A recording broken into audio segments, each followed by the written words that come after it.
Go right.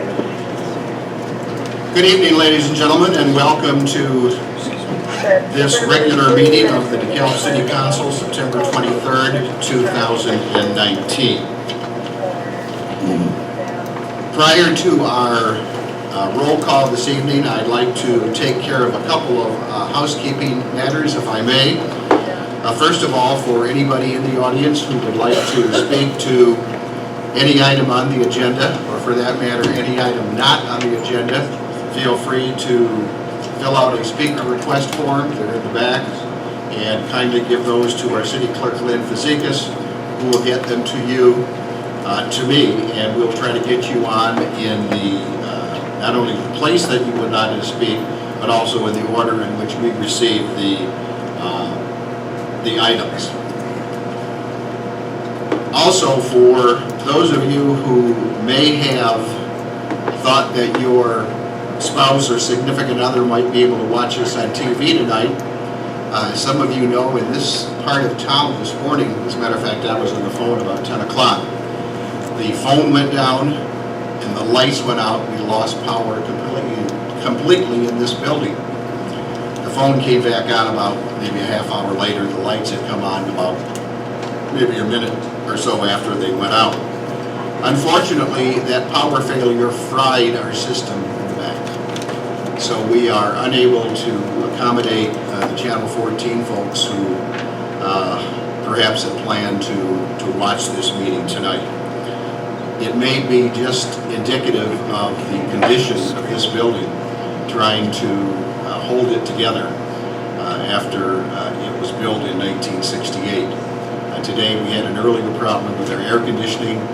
Our Public Works Director, Andy Rye, was able to, I think, fire it back up, if you will, and hopefully it will be cool enough for those of you in the audience tonight.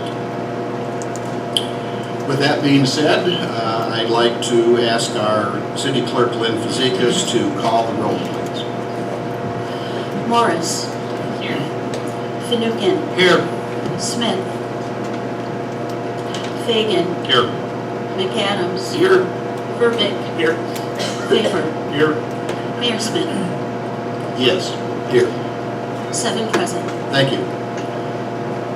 Prior to getting on with the official part of our agenda, we are about to have a lively, Proudly DeKalb segment. Ladies and gentlemen, help me welcome NIU Director of Bands Tom Boo and a number of the NIU Marching Band.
Pledge of Allegiance, would you and the band honor us with our Star-Spangled Banner?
I pledge allegiance to the flag of the United States of America and to the republic for which it stands, one nation, under God, indivisible, with liberty and justice for all.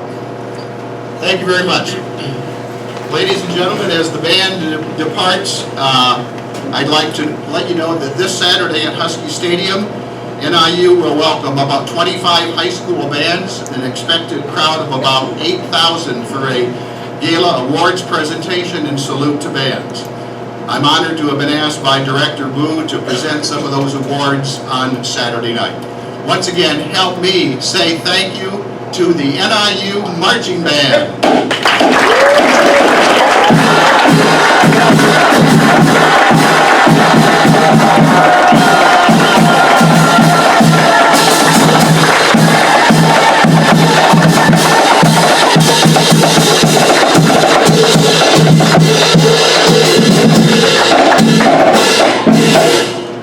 Well, we certainly have had some memorable moments in city council meetings, but that certainly is one of them, don't you think? Thanks to Tom and the NIU Marching Band for that lively opening tonight. Okay, with that, I'd like to see if there are any additions or deletions to the agenda. Prior to that, I would like to ask for the convenience of many of you who would like to speak to one specific item out of our agenda, whether or not the council would approve moving the ordinances section of our agenda, which on your agenda pages is ordinance number K and L. K and L, ordinance's second reading and ordinance's first reading, and I'd like to suggest that we move those right after the public hearing, H. I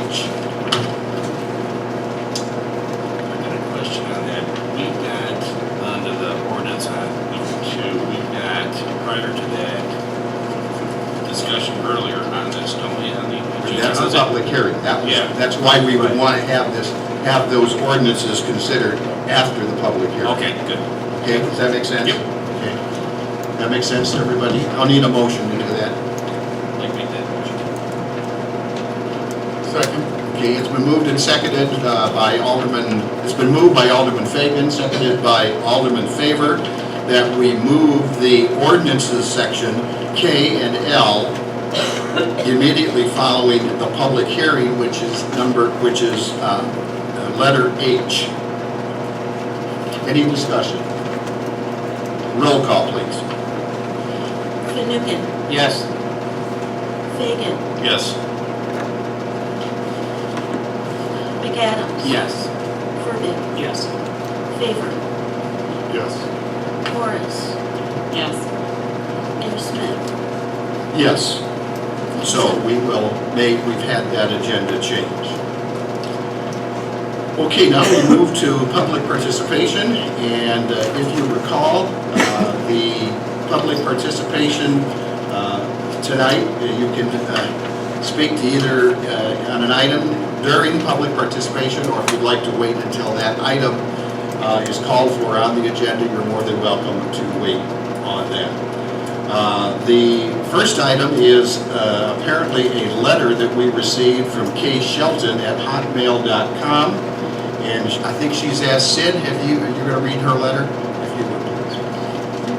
And as is the case, I'm going to ask Sid, and I'm going to ask everybody else who might like to speak, please try to control your time to 3 minutes or less. Sid?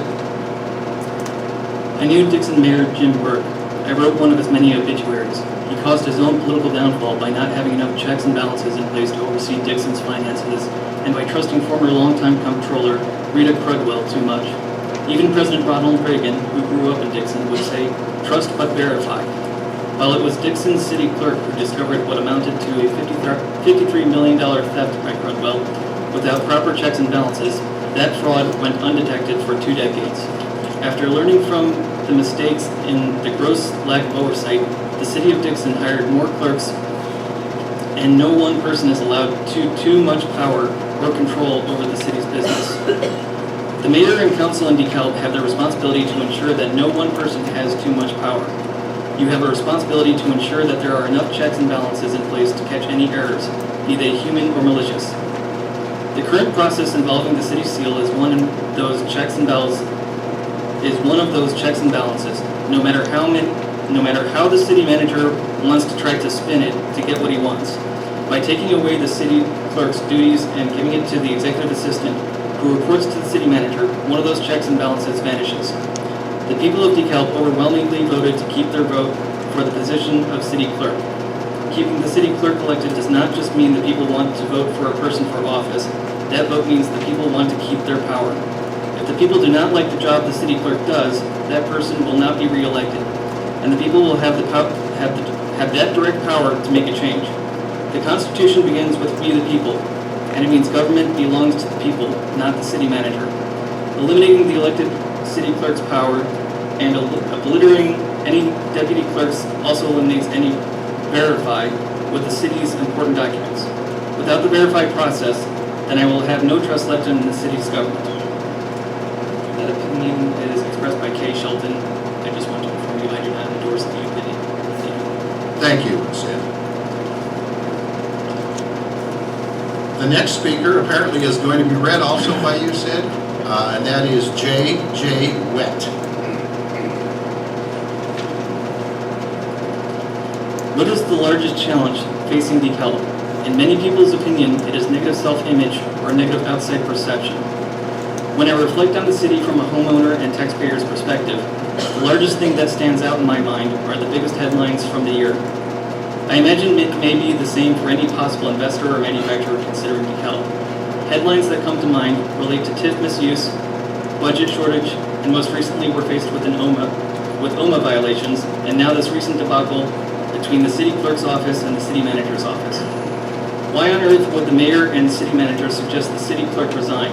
I am still trying to understand what the value of this action was. The only conclusion that I have come to is that it had no value.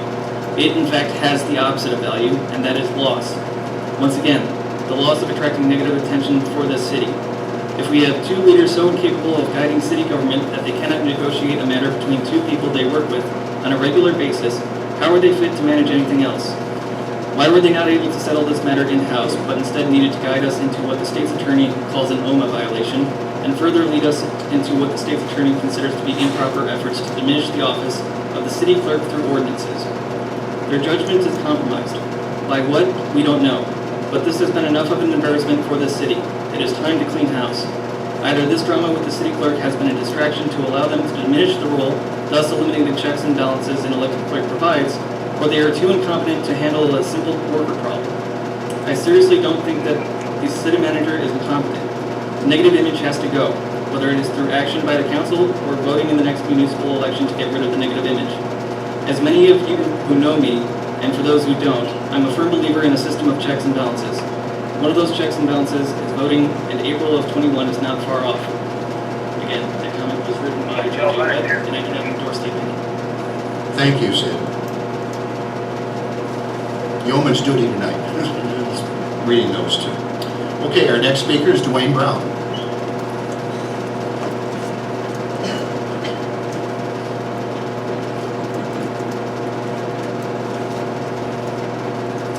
Dwayne Brown. Last Tuesday's school board meeting was very interesting. First of all, Jay Doe offered a proposal to withdraw his lawsuit against District Number 428. Second, the board agreed to a 4-year union contract through the year 2023. The teachers and other union members will receive a 15% salary increase over the next 4 years. I understand why 64 cents of every real estate tax dollar goes to the school board district number 428. Third, the board also approved a budget with a $7 million deficit this week, but will soon be making what they said will be the last big payment of $10 million in their years-long strategy to restructure the $108 million in bond debt from a decade ago. By retiring the bonds, the district projected it would save more than $1 million in interest over the life of the loan. It's time to reduce the tax levy. Property tax relief is critical for residents of District Number 428. When the past school board approved the $108 million bond loan, They told us taxpayers that growth would pay for it, that we would have 300 new homes built each year. We know that didn't happen.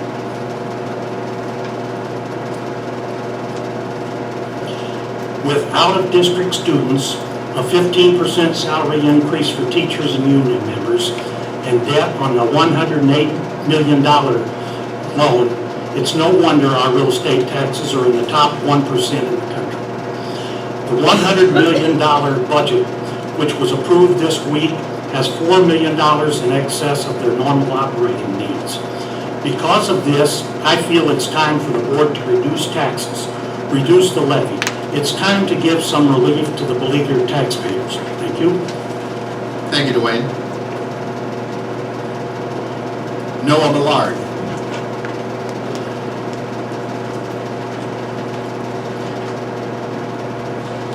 Good evening, council, mayor, good staff.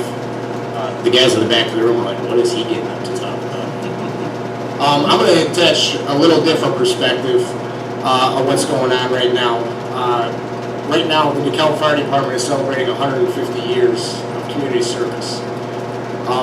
What that has meant to us, from the first fire chief that we ever had here, William Miller, to now our fire chief, Jeff McMaster, is, and the advances that we've had throughout our community, with the support of our community, with the support of our council, is second to none.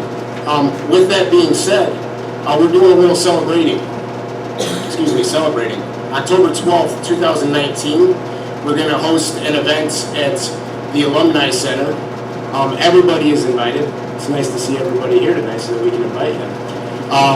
But with that being said, there is a small ticket attached to it, but you can go on and buy those tickets at Eventbrite, search DeKalb Firefighters 150th, and we hope to see everybody there. Thank you, Noah.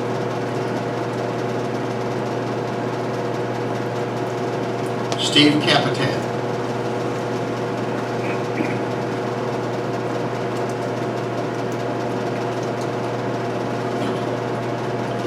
I wanted to address a few items on the agenda briefly, rather than taking the time at the agenda point.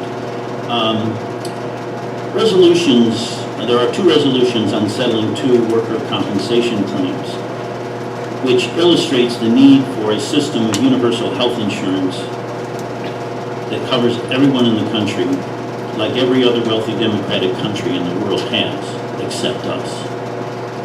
In reading the agenda memo, it is clear that healthcare cost fears drive these settlements, and that's not unusual. From my experience on the council, that was the same at the time that I served on the council.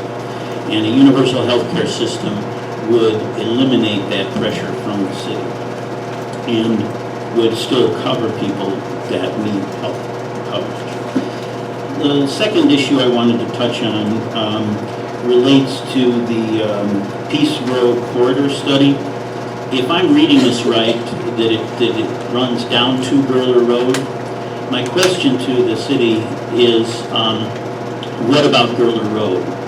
It seems to me that Gurler Road is the last leg of the Peace Road corridor that links 23 on the south and 23 on the north. And with the advent of a major industrial development on Gurler Road, that's going to necessitate those changes. So I would like to ask if the city, I would assume the city is looking into that area, or into what can be done with Gurler Road. Thank you, Steve.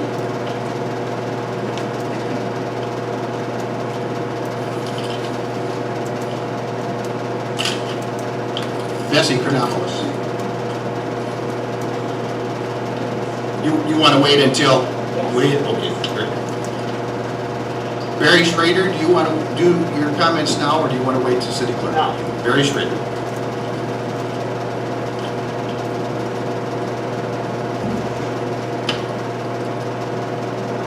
Mr. Mayor and members of the City Council, I'm here as a private citizen tonight, just part of the all too silent majority. I wanted to commend the city manager and his staff for their efforts to resolve the city clerk debacle, and I fully respect and support their proposed ordinance. There can only be one leadership team in DeKalb, and that is led by the city council and the city manager. Also, I'd like to commend Alderman Fagan for his service to the community. I know he's going to retire soon, and glad he's done as much as he has for his ward. Thank you. Thank you. Thank you, Eric.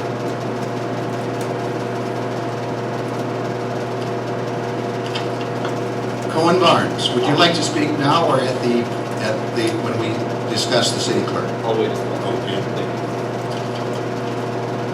Kate Noriko. I will wait. You will wait. Jerry Krasinski. Denise Weinman. And you will wait. Okay, very good. Those are all of the folks that we've had then for public participation. Thank you very, very much. And I will get you up in that order when we do get to L1, whatever ordinance you'd like to, whatever item on the agenda you'd like to speak to. Okay, we have two presentations tonight. The first one, I am going to read just a portion of it, and that is Fire Prevention Week, October 6th through 12, 2019. And following my short synopsis, if you will, of the proclamation, I would like members of Fire Engine Station number 2 to come up and get this from me, please. I, Jerry Smith, Mayor of the City of DeKalb, do hereby proclaim October 6th through October 12th, 2019 as Fire Prevention Week throughout the City of DeKalb, and urge all citizens to be aware of their surroundings, look for available ways out in the event of a fire or other emergency, respond when the smoke alarm sounds by exiting the building immediately, and to support the many public safety activities and efforts of DeKalb's fire and emergency services during Fire Prevention Week 2019. Gentlemen, if you'd come up, I'd be happy to present this proclamation to you. I'd like you to go home, memorize this, and tell it to your kids or your significant other, okay? Let's give them a hand.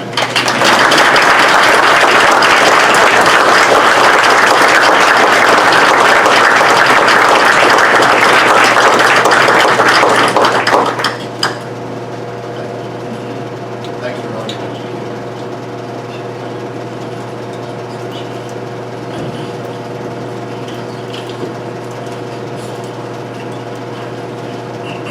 Thank you, guys. We appreciate all you do, believe me, day in and day out. Okay, our next proclamation, our presentation is a proclamation celebrating the 20th anniversary of the DeKalb Sycamore Altrusa Community Spelling Bee. Who is going to receive this tonight? Anybody? Okay, I'm going to make sure that Sue Lato or someone from Altrusa receives this. I, Jerry Smith, Mayor of the City of DeKalb, do hereby congratulate DeKalb Sycamore Altrusa on the 20th anniversary of the Community Spelling Bee and commend the members of their steadfast volunteer work to assist the citizens of DeKalb County and the needs of the community, and look forward to many more years of such volunteerism in the future. This year's spelling bee is October 15th, 2019, and I must say, I see Carl Heinisch in the audience tonight. It was Carl's late wife, Jeanette, who came in to visit me when I was with the Community Foundation, and she said, you know what they do? They have a spelling bee in Peoria. And I think that would be something great for the city of DeKalb Sycamore. And it started, that was 20 years ago.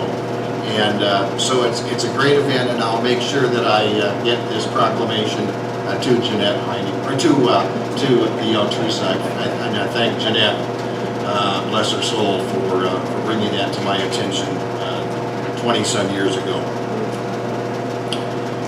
Okay, those are our two presentations this evening. There are no official appointments. We now come to the item G on the agenda, and that is the consent agenda. All items listed on the consent agenda are enacted by one motion. There are no separate discussion of any of items unless requested by a council member, in which event the item can be removed from the consent agenda. I'd like to read the following titles in their entirety on tonight's consent agenda. Number 1, approval and partial release of the executive session minutes of the regular city council meeting of July 22, 2019. Number 2, minutes of the committee of the whole meeting of September 9, 2019. Number 3, minutes of the regular city council meeting of September 9, 2019. Number 4, accounts payable and payroll through September 23, 2019 in the amount of $1,620,851.68. Number 5, investment and bank balance summary through July 2019. Number 6, year-to-date revenues and expenditures through July 2019. Number 7, Freedom of Information Act, FOIA report, August 2019. Number 8, Resolution 2019-132, authorizing the execution of a workers' compensation lump sum petition in order in the amount of $31,530.44. That's for Jordan Poulos. And number 9, Resolution 2019-136, authorizing the execution of a workers' compensation lump sum petition in order in the amount of $64,000, that to Dale Deaver. I'd entertain a motion to approve the consent agenda as printed. So moved. Second. It's been moved by Alderman McAdams, seconded by Alderman Morris. Any discussion? Roll call, please. Fagan. Yes. McAdams. Yes. Verbic. Yes. Favor. Yes. Morris. Yes. Fanouken. Yes. Mayor Smith. Yes. 7-0. The consent agenda is approved as printed. We now move to a public hearing. This public hearing opens at 6:27 p.m. and it's public hearing regarding a second amendment to an annexation agreement for property located at 2061, 2112, 2115, and 2121 Sycamore Road. I don't know if there's anybody here to speak to that item. I would like to call on our city manager, Bill Nicholas, to give us a skinny on this, please. Thank you. I'll give you a pretty skinny presentation. The applicant tonight is represented by Tom Riedenbach of First Midwest Group. And the request is for the approval of an amendment to the annexation agreement for a commercial subdivision that residents would know as the place where Aspen Dental and ATI Physical Therapy are located along Sycamore Road. And that request would help remove the limit on non-retail square footage allowed, which was set out in 2016 by the City Council. The applicant is also requesting to add an armed services recruiting station to the list of permitted service uses for this particular development. The background that you have in the meeting agenda tonight, the public has seen, I think is adequate to present the reasons for this. As there is nobody to speak to it tonight, later in the agenda under ordinances, we'll have some more time to discuss this. Is there anybody from the public who would like to speak to that item? Steve Capitan.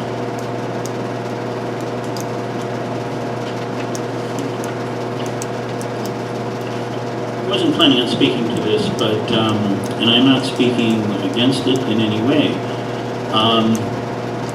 I think it's a recognition of the changing nature of the commercial business in this country today. With the growth of online sales and the explosive growth of online sales, our bricks and mortar retail has really taken it on the chin. And as a result, we have lost retail in this city and retail sales tax revenue as well. And so I think it's that reflects on why the City Council would have passed such a restriction in the first place, because of the city's reliance on sales tax revenue as an important part of revenue for the city, and that would have been the logic for them to have passed that in 2016. What we face today, though, is the stream of online sales that really undermine that effort. And I think it's just a reflection of reality. Thank you, Steve. Anybody else from the public who would like to speak during this public hearing? If not, I will close this public hearing at 6:31. Okay, now, if you recall, for those of you who have been following along with the agenda, we have moved the two items, K and L, which are the ordinances on the printed agenda, to this place on the agenda. So, with that being said, thank you.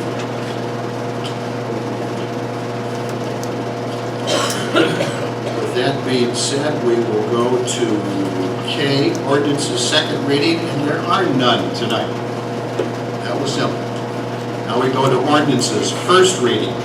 Number 1, ordinance 2019-059, amending Chapter 3, City Administration, Section 3.14, City Clerk. I'd entertain a motion to open this item up for discussion. Second. It's been moved by Alderman Fanouken, seconded by Alderman Fagan.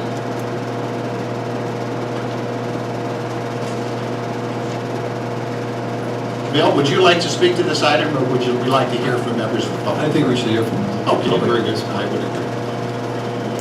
Cohen Barnes.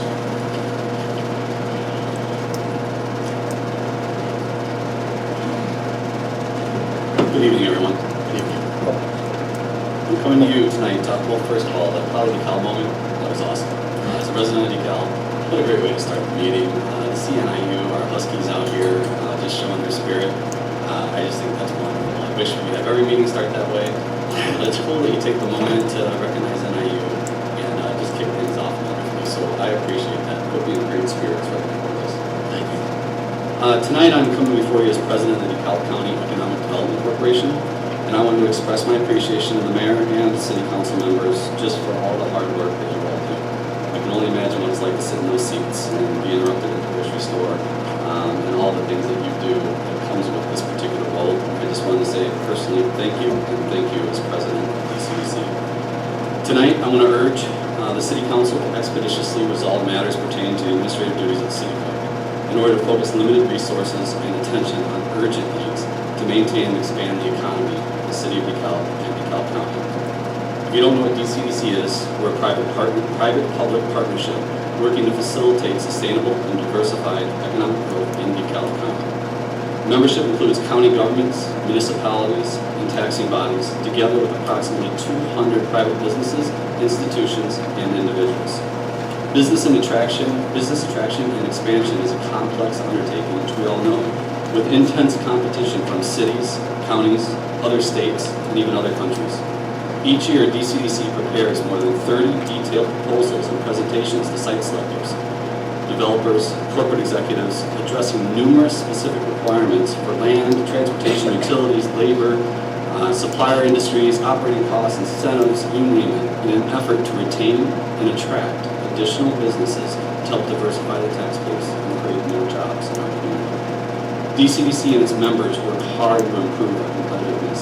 To this end, we coordinated the creation of the DeKalb County First Enterprise Zone and comprehensive economic development strategy with the county and our member municipalities and businesses. At any given time, DCDC can be working on significant projects that would dramatically improve the economy of the city and county, like the Toyota Mazda competition in 2017, which we all remember. We desperately need principals of these companies to receive daily Google News alerts about efforts to strengthen our community with infrastructure, education, training, development, collaboration, not references to discord. For these reasons, we respectfully urge you to resolve these administrative matters immediately. Please put this matter to bed. Thank you. Thank you, Cohen. Jerry Krasinski.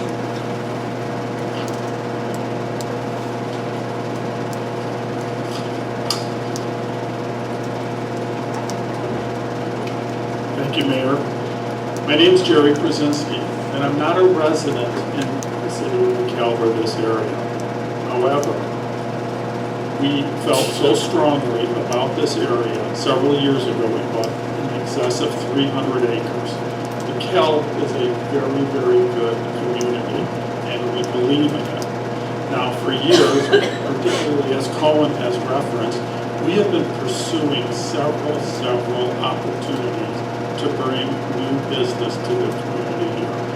The Toyota Mazda dealer was one of the projects on our site. Right now, to make this very clear, we are pursuing 2 new opportunities south of 88. These are great companies that are beyond just warehouse and logistic jobs. There would be manufacturing, there would be electrical engineering, mechanical engineering, production facilities. These are the types of companies that would collaborate with KISH and NIU and develop work programs and things of that nature. The concern I have are twofold. Number one, we're just seeing a lot of negative press. Believe it or not, these companies have other options. They are looking at other sites. So I encourage everybody, the press, the blogging, the chitter chatter in the community coffee shops to be more positive and get through this negative press. It has the potential of losing both of these transactions. And I hate to see that, not from my perspective, but for the community's perspective. And secondly, I want you to consider one other thing. This is taking away from the valuable time that we've requested from city staff, leaders, officials to focus their priorities on trying to attract these businesses by creating an incentive program, a partnership program with these businesses. But unfortunately, I see the stress of the staff working there trying to deal with this matter. So I urge everybody, and I know this is a very difficult situation, and I again respect everyone's time and effort, but I really urge you to come together, unify, be more positive, show that you can solve these problems, and share that in a positive way so that these businesses do come back.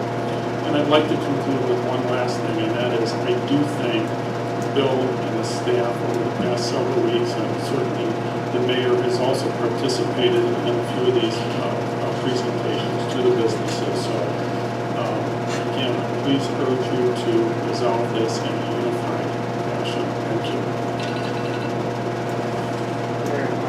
2 minutes, 59 seconds, and 37. I'm impressed, Jerry Krasinski. Yeah. Jerry, I can't thank you enough for traveling out here and doing what it is that you're doing south of I-88. It's just tremendous. And those remarks really, really hit home. Thank you very, very much. Appreciate it. Okay, Kate Noriko, formerly on my left. The first time I called on Alderman McAdams, I said, Alderman Noriko. You remember that, Scott? So, hello, Kate.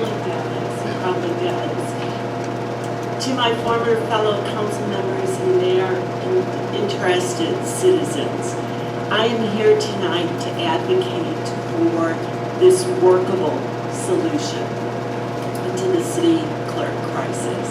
And I emphasize the word workable. Not everybody is going to be satisfied. That's one of the lessons I learned on the council. You can't please everybody. But I think this solution will continue to move the city forward. And as Mr. Krasinski pointed out, that is so critical now. I urge you to take the courageous step and resolve this concern and vote for the proposed ordinance. Thank you. Thank you, Kate. Bessie Chronopoulos, our former mayor, Bessie Chronopoulos. And then Steve, would you like to speak to this item also? Yeah. Okay, Steve Capitan on deck, and then Denise Weinman and Mark Charlotte.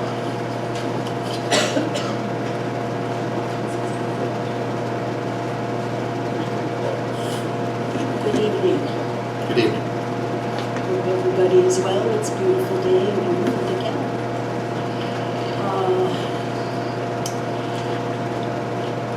The two gentlemen who spoke, and also Kate, are speaking of resolving an issue which has been very difficult, obviously, for the council to deal with. And believe it or not, Cohen, I agree with you. You have a very legitimate point. DeKalb is good. There's a lot of good in DeKalb. That's why so many people continually, despite being ridiculed, despite being put down or maybe even ignored, continue to advocate and speak out because people care. We have a lot of people in this community who truly, truly care about the community, as do you, and as I'm sure you're very much aware of. And Mr. Kaczynski, Jerry, he's correct. We do need to focus on the very important matters of increasing our revenue and providing jobs and making DeKalb a thriving community. There's no question about that. And that's exactly what a viable, full-fledged, working, functional city clerk's office can be a part of. None of you have really experienced what a full-time elected city clerk's office can do. They are part of the team. They help with the agendas. They help with a variety of functional types of clerical things that go on in the daily running of the city, thus freeing up the staff to do some of the other items that that Jerry and Cohen had alluded to. That's part of the job of the city clerk's office. This proposal, I'm sorry, I disagree. It's not very well written, and it does not really go along with the spirit of what the clerk's office should be. And the other thing that concerns me is, it was my understanding that Alderman Morris, along with others, spent many, many hours going through a way to resolve the issue, and that this process was going to continue so that something reasonable and workable, as Kate mentioned, would come forth. That didn't happen. That's not good. If we're going to do it right, and any good business that wants to come here wants a functional, well-run city. And this is at the very core.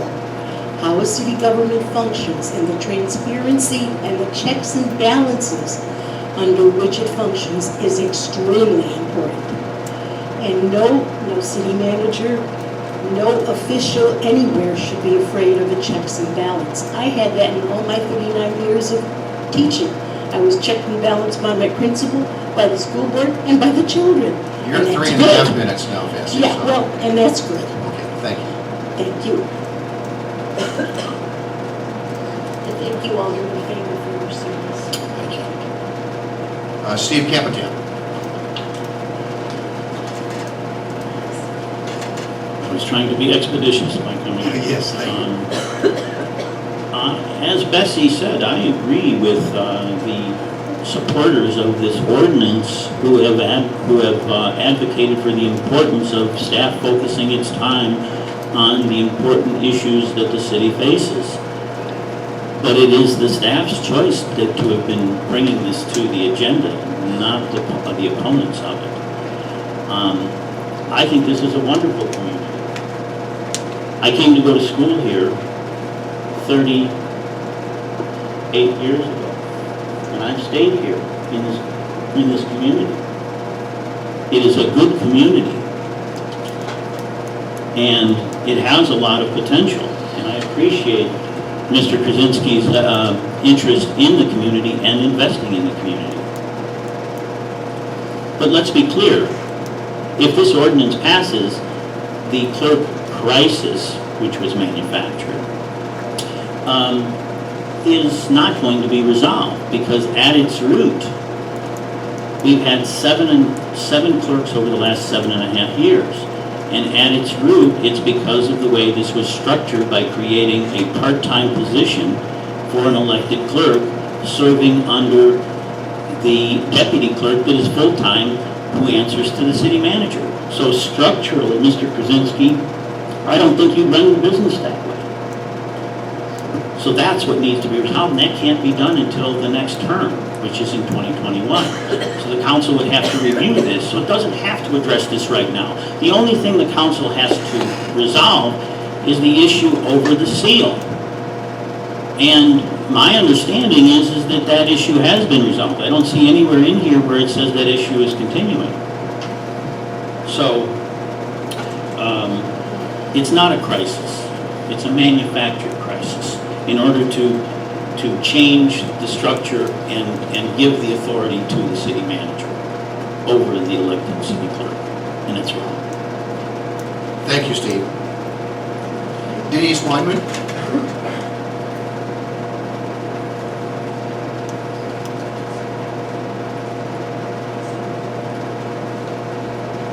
So I'm a commercial real estate agent, and I'm marketing DeKalb. Anybody interested in coming on board and investing in DeKalb? That's what Jerry's of the world and myself deal with. It's what the business community deals with. It's perception. And right now, I can't say that the perception is all that rosy, and it should be, because we do have a lot going for us. And thank you all for doing what you do. I mean, like Cohen said and a few others tonight, thank you, because it's not always the easiest position to be in. But what I ask is that the community, just think about it, the press, when you go to put those, I guess it would be attention grabbing, think about the effects that it has on the rest of the community. We need to resolve our differences. And those are the two things that I think I want to leave you with, is perception. Because we're out there, we're trying to promote DeKalb, we're doing it on a daily basis. There's huge amounts being invested in time, energy, money, and that would create jobs. And jobs, we'll all be doing the happy dance. So please, think about that, and then how we resolve our differences. When I look at you and I can pitch DeKalb to you, you understand what I'm talking about. But most of the people that we are promoting DeKalb to and marketing DeKalb to are not within these four walls. They're not in our community. And so just try and remember that. We're out there marketing because we want to benefit the entire community. So it's perception, and it's how we resolve our differences. So I am asking that we resolve this and we can move on. Thank you. Thank you, Denise. The last person to speak on to fill out a speaker request form is Mark Charbonnet.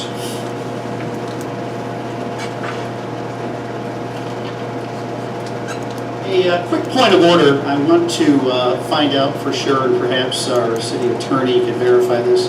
Is our current 4th Ward alderman a resident of the 4th Ward at this very moment? Because I've asked him this question. Yes, I am. Very good. The college reporting that you've done, that's the problem. Well, I'm going to address the reporting and the perception, because Steve Capitan kind of took away some of my thunder on this, because this crisis was not manufactured by any single member of the public. I don't recall a groundswell of individuals coming forth at this podium saying that, hey, we need to restructure the city clerk and change the way the person is elected or appointed. I don't recall one member of the public coming up here and doing this. This was a major distraction. I actually agree with Cohen, which is a rarity for me on any issue. He's right. This has been a huge distraction. It was manufactured by our city manager and various members of the city council. I don't recall any member of the public ever saying that we need to change this structure. How many hours we've wasted on this because of this is totally embarrassing. I have a major issue with that. And right, perception is reality. That's a phrase that's always been used for years in my business. People are laughing at the city of DeKalb, laughing at the fact that our city manager, if you go through the various emails that have been FOIA, referring to the tin hat club, if you will, of individuals who are concerned about the city clerk. I think that was an embarrassment. The fact that our city manager also said that he would try to embarrass our city clerk in public regarding this issue. we do need to resolve this. I point out again the 2 referendums that we've had from individuals throughout the community, throughout the years, who want an elected city clerk. We've established that. The next thing the public has asked for is a full-time elected city clerk. And contrary to Mr. Fagan's comments at the last meeting, we can find money in the city budget to fund a full-time elected city clerk. The citizens want it. Listen to what the public has to say. Mayor, you've made a whole big deal about unity in our community. We all want unity in our community. This has been totally divisive. It's against what you profess here. So we need to resolve this, and a full-time city clerk, elected city clerk, is the way to go. Thank you. Thank you, Mark. Those are all the comments that we have tonight on this issue. According to the speaker request forms that I have before me. Bill, I'd like to make a few comments, but perhaps you'd like to, you want me to make a few comments, and then I'd like you to say a few words, and then we'll turn it over to council for the discussion. Does that sound fair enough? It's not been an easy task in recent months to bring unity between our city manager's office and the office of city clerk. There are indeed differing views on how we can serve the public with the administrative duties that need to be accomplished. In our last council meeting, I asked First Ward Alderman Carolyn Morris to join me in conducting discussions among the principals to stamp a resolution to our differences. We've met, sometimes exhaustively, with Clerk Lynn Fazekas, Manager Bill Nicholas, Executive Assistant Ruth Scott, to get their thoughts. We also engaged our attorneys, John Donahue and Matt Rose. Tonight's ordinance will allow this city to move forward. It will address what has been the real crux to the problem, the availability of the seal during all office hours. It will provide at least a short-term solution to how this council wants to address this entire city clerk issue come 2021. And frankly, it puts an end to some of the stubbornness that we've seen from the parties involved. Alderman Morris and I, as recently as this weekend, while we were both attending the Illinois Municipal League Conference in Chicago, wrestled with the wording and the workability of this proposed ordinance. She and I may not feel that this ordinance puts an ideal fix to our issues. However, I believe both Carolyn and I agree that we need to find some closure tonight. The public is asking both of us to do that. All of us to do that.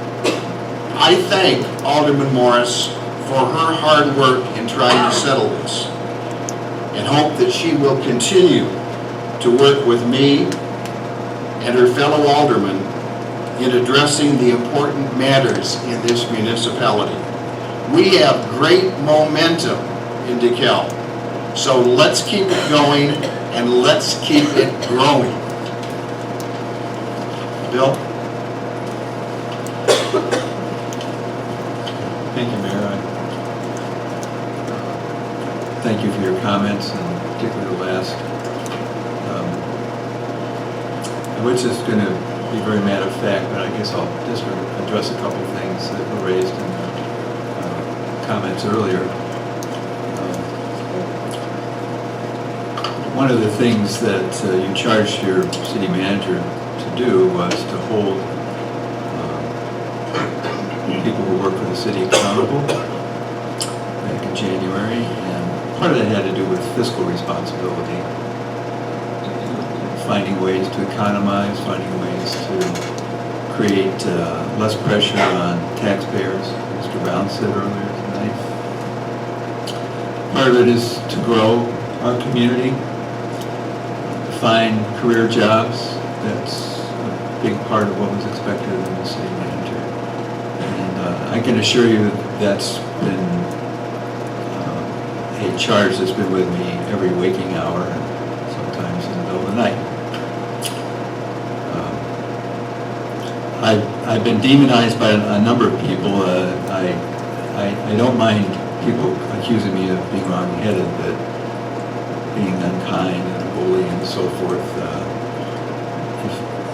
If you don't want to twist an email, which is frankly out there in the public domain, if you don't want to twist that to match your own narrative, I can tell you that the facts are clear. I had hoped to avoid any conflict and had asked for, back on June 4th, cooperation of the clerk so she wouldn't be embarrassed. It's darn clear, it's in black and white. So we're off and running. One thing earlier this evening that I think the public will be very interested in and should read. The council tonight approved and agreed to the partial release of executive session minutes of the meeting of July 22nd. There's a lot of good information in there for people to digest, and you can see probably what the root of the problem is. It wasn't a headlong attack on the city clerk, whether as a constitutional office or in its personality. It was something else altogether.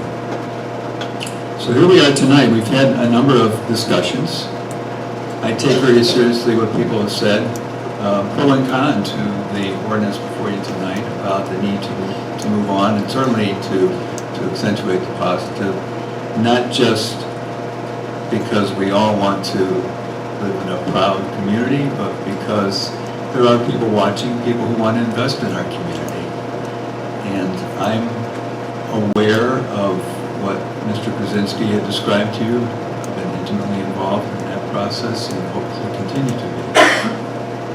I am feeling hopeful that our community will be the beneficiary of these efforts, and Mr. Krasinski in particular for his extraordinary time and the existing investment he and his family have made. I'm also grateful to Councilmember Morris and others on the council who have taken time to approach me and talk about their ideas and their views. A lot of people in the community have also approached me and asked sometimes, what's the rub? What's the issue here? And we've had conversation, and they don't always agree, but they likewise want to be heard, and I think they have been heard. Tonight, I proposed an ordinance to focus your conversation. That's what a city manager is supposed to do, part of the agenda. And I've given it a lot of thought. The committee of the whole meeting did identify some common ground, and I've identified that and just very quickly went through. I think there is a very strong consensus in this room and in the community that we ought to retain the constitutional office of city clerk, and that whoever is in that position, except through some reason, we've had a number of them over the last 7 years that they've left or something's happened, that ought to remain an elected position. So close the book on that piece. The clerk's office, I believe I heard this very strongly in the last meeting, should be responsive to the general public and businesses who might need sealed copies of licenses, contracts, etc. on any given day of the week and at all hours of the regular business day. And therein lies part of the discussion about availability and who shall have it and so forth. And nobody has disputed from the beginning that the city council's deliberations, its documents, proceedings ought to be regularly and carefully recorded for posterity. Everybody says that should be done. Interestingly, just the 8 months I've worked with Ruth Scott, I see her a couple days a week going down into the bowels of this building and trying to just keep religiously working at making sure that all these ordinances and resolutions that have an Exhibit A or an Exhibit B actually do have those. Because somebody 10, 20, 30 years from now, maybe longer, is going to want to know what were they all wrapped up around. What was the exhibit? Was it a contract? What was it? So she does that religiously. And the corporate seals, I heard in this room, at least I heard the majority say that they should be available, so that attested and executed documents can be available when the public needs them. And here we get back to the word accountability. We're all accountable, all of us, elected or appointed, to the general public we serve. But there are differences, and some people have pointed these up tonight. How are the routine duties of the part-time clerk and any person who might serve as a deputy? How are they to be settled? How is it, if there is to be a deputy, how would that person be selected? What level of staffing is really needed for the clerk's office? And what level of budget is needed for an efficient clerk function? And should the clerk be a part-time or full-time position? Well, we've heard pros and cons on all these. I think that, and I said I wasn't trying to be cute.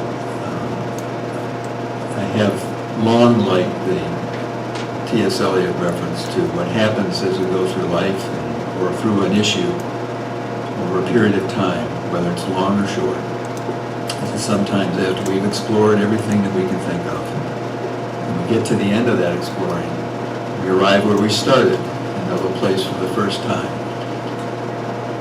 I think the key fact that hasn't changed through this discussion in the last 6 weeks is that the executive assistant has performed the essential clerk duties for over 5 years and done it faithfully and well.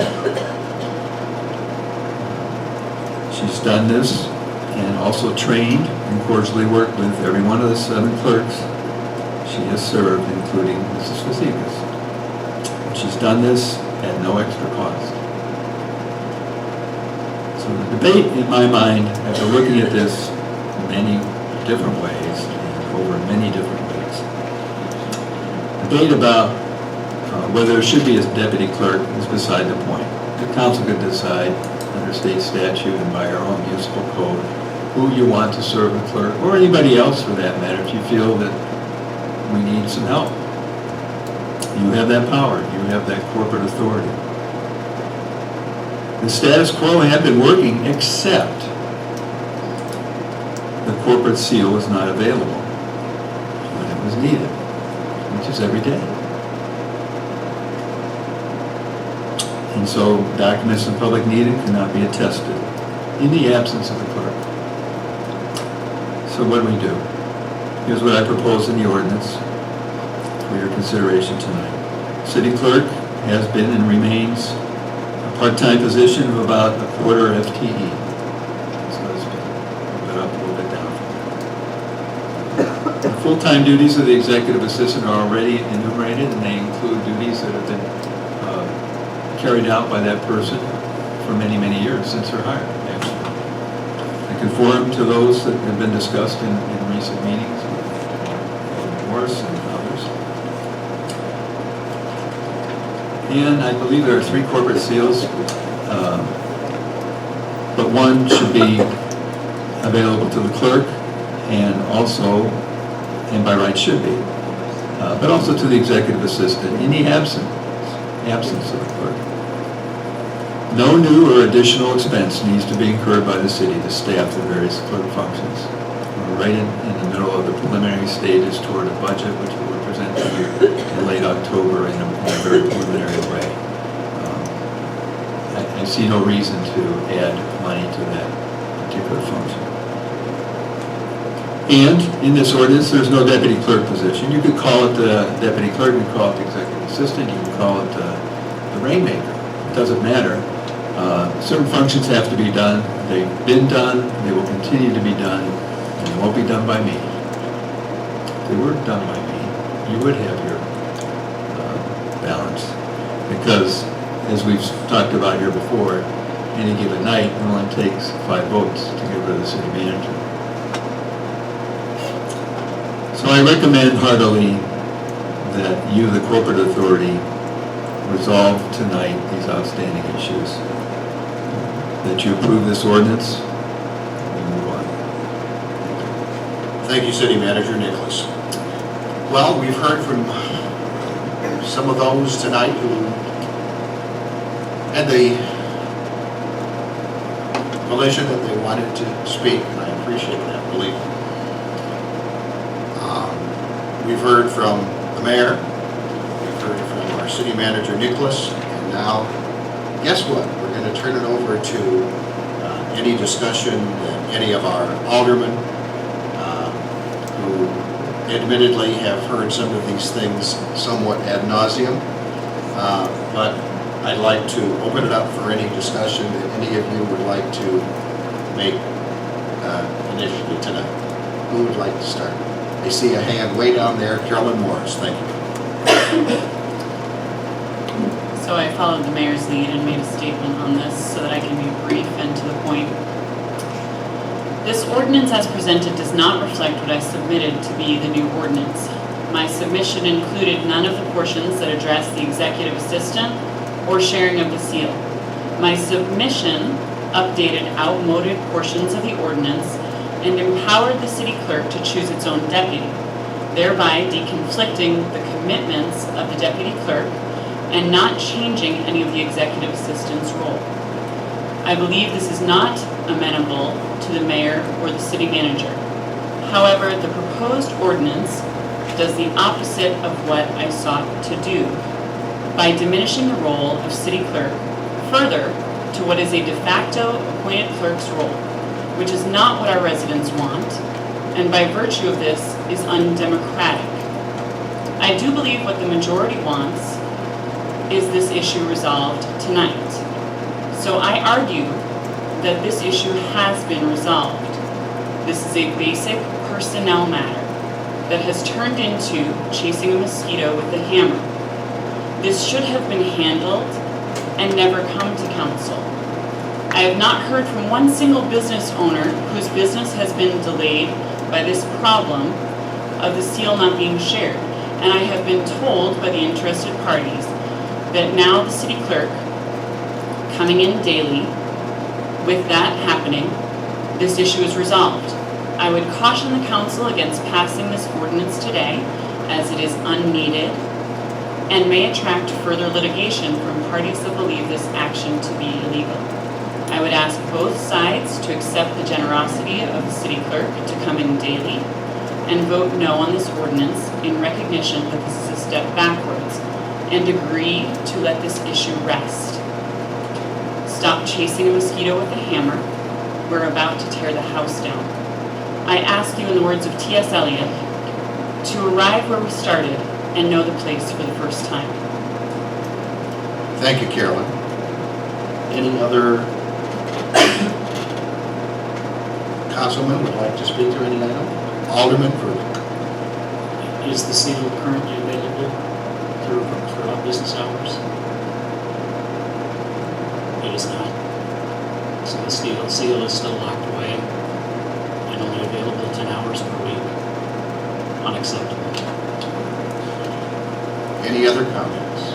Alderman McAdams. City clerk's position, I spoke with all the previous city clerks who've held the position since 2012. And one of the previous city clerks mentioned to me that she did not think that that Lynn Fazikis' position was correct, but ultimately it was her decision.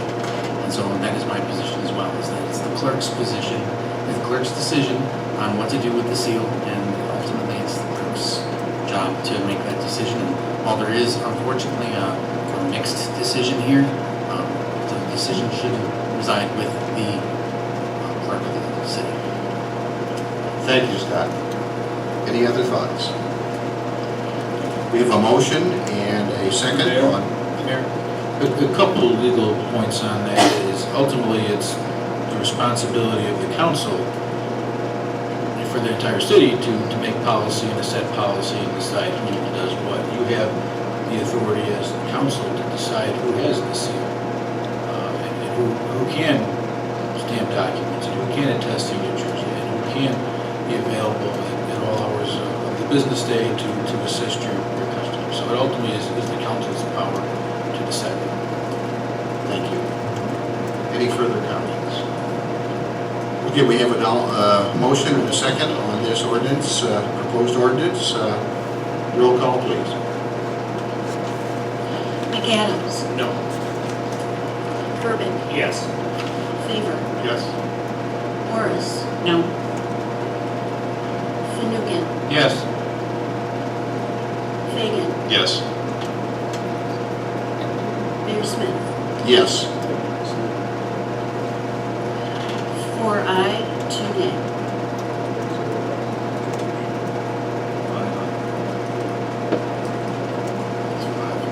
So that passes, right? Yes, okay. If, and since the motion did pass, would any member like to waive second reading and approve? I'll make a motion, we waive second reading and approve. Second.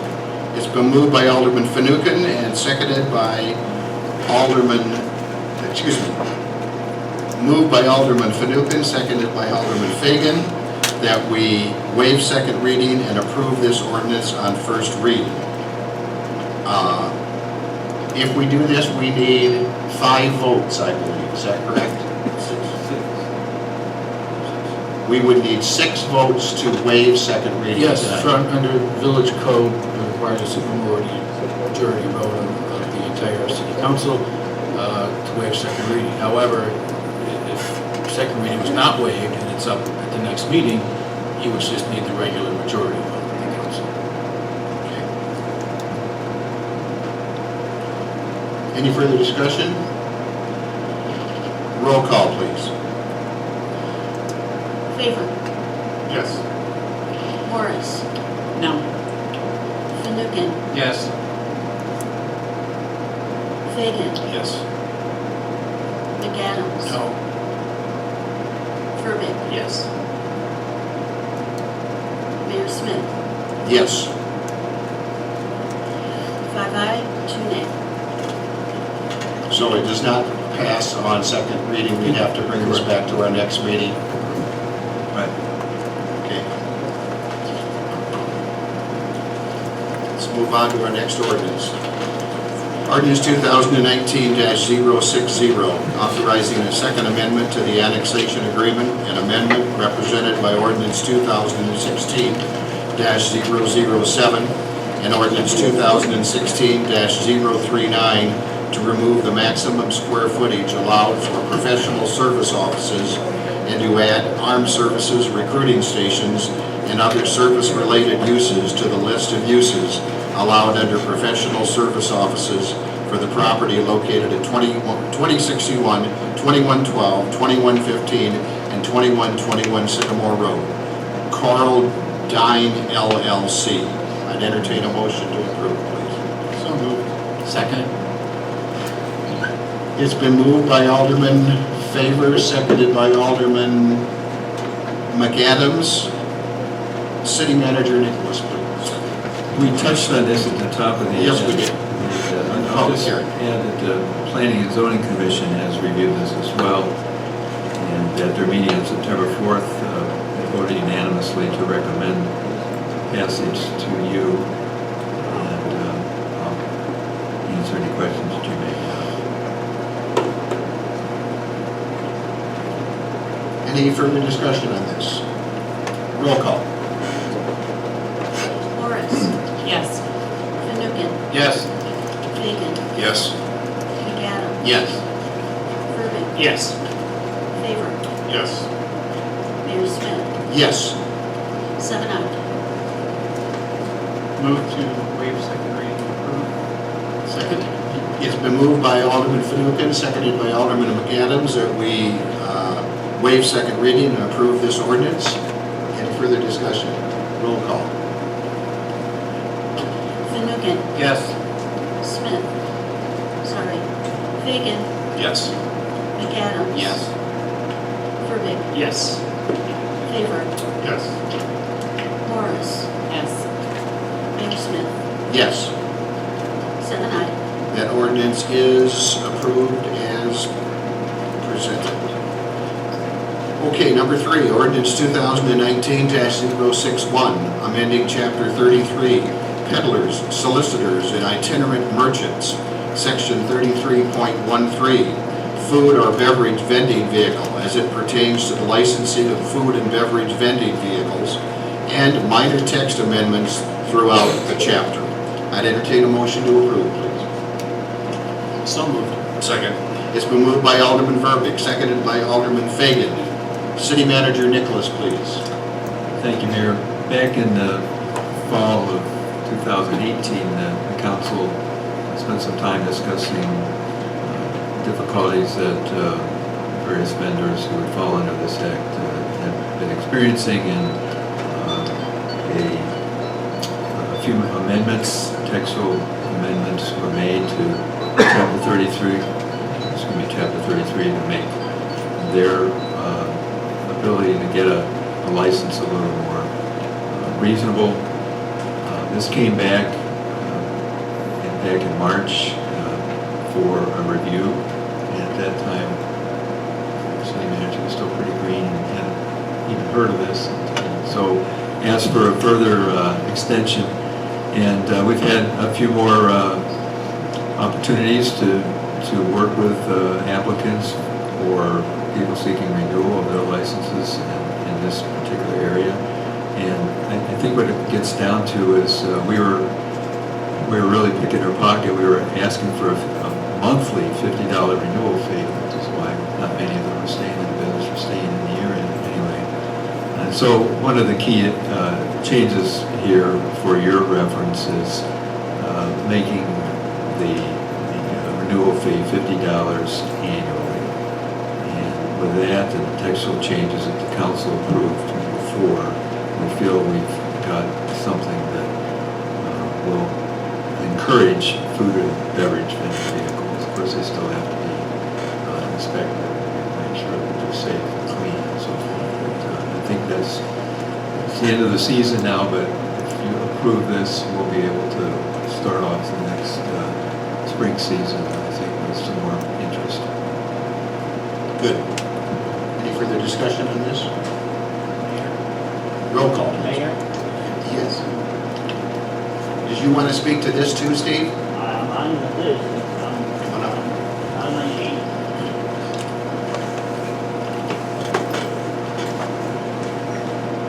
I do, beg your pardon, I see the L3, yes. Yes, the last one was on there, but I had spoken at the public hearing, so I didn't raise any concern about that. I do have a bit of a concern about this. Have any restaurant owners raised concerns about this in terms of competition, unfair competition, raising that issue with the low fees on this? Since restaurant owners, bricks and mortar have to meet a lot of fixed costs. I don't know if that's the case, if there have been, but that's something to be concerned about in terms of first and second reading. Also, we've lost a few restaurants, and I think in part that's related to the growth in strip mall casinos that have been competing for discretionary recreation dollars. And will this add some more pressure on that? That's a concern. Also, too, this ordinance is linked to the ordinance amending the city clerk's role. Because buried in the background of this material is not on the agenda that's on the table out there, but if you click on further on the computer on the website, you'll find that there's a systematic change of the clerk's responsibility on these licenses to the city manager or designee. And I'm not saying that under the circumstances that that's even not the thing to do, because the city clerk's, under the current city clerk's position of a part-time position at $8,000 a year, the city clerk is already investing a hell of a lot of time in terms of office hours, minutes, and the other duties enumerated in the ordinance you just passed, not to mention being at city council meetings and executive session meetings. That's more than an $8,000 a year job. That gets to the nature of the problem with the Chapter 3. It can't be resolved until the next election or leading up to the next election. And so there's time for deliberations about that to occur. Thank you. Thank you, Steve. I think where this came up, and we discussed this quite a bit, about a year and a half ago, when it came to food trucks, et cetera, and we were not a very food truck friendly community. And so I think the city manager's point of trying to make us a more food truck friendly community is certainly makes sense to me. Also, if you recall, as a result of us working very, very hard with the Sunrise Rotary Club last year, we got some food trucks, and we had a very successful Taste of DeKalb down at Van Buren Plaza. That will happen again this Sunday after the 5K, 10K race. And Carolyn, I know you're a member of Sunrise Rotary. I don't know how many food trucks, but I know you worked very, very hard at getting the food trucks here, and also the Backcountry Roads band. And so I think this is part and parcel of what this ordinance will do going forward. I do have a question. Sure. And maybe the city manager can explain this. I did have a couple of residents reach out and mention that there was a portion where it was changed so that it was the executive assistant who would affix a seal in this case. Can you speak to that at all? Because I'm in 13 pages of background, and am I in the right spot? Am I looking in the right spot? I don't know. By your municipal code, the city manager is responsible for a lot of licenses, and that is part of the text of the code. That's something I've inherited. That's something that I think it's proper. We have. So who are these people that apply? It can be everything from, usually these food trucks are not just standalone, show up at 2nd and Lincoln and hold, business day in and day out. They usually are ancillary to something else, whether it's a chamber function, an auction, a outing, a service club, having some type of an event. If they, in our experience anyway, if they are looking to work 5 days or 7 days a week, they're not going to find those opportunities here, but they do. And some of them also operate in and around the university. But we've made it very difficult for people to come in and say, hey, I work in 10 communities. I'm here to sign whatever you want. For me, I got a deal tomorrow, and somebody said I better come down here first. That's often how it works. Sometimes not. I mean, sometimes people are mostly grounded here, but that's often how it works. So that's why in the code it anticipates the city manager's office, which is staffed 5 days a week. My take is that this really cleans up this ordinance pretty well. It does, I think. The money, the hurdles that people had to go through just to be able to serve. Yes, I remember that. Pork or hot dogs or whatever it was. Okay, any further discussion on that? Am I looking in the right spot, though? In the 13 pages of background that are under number 3, right? Yes.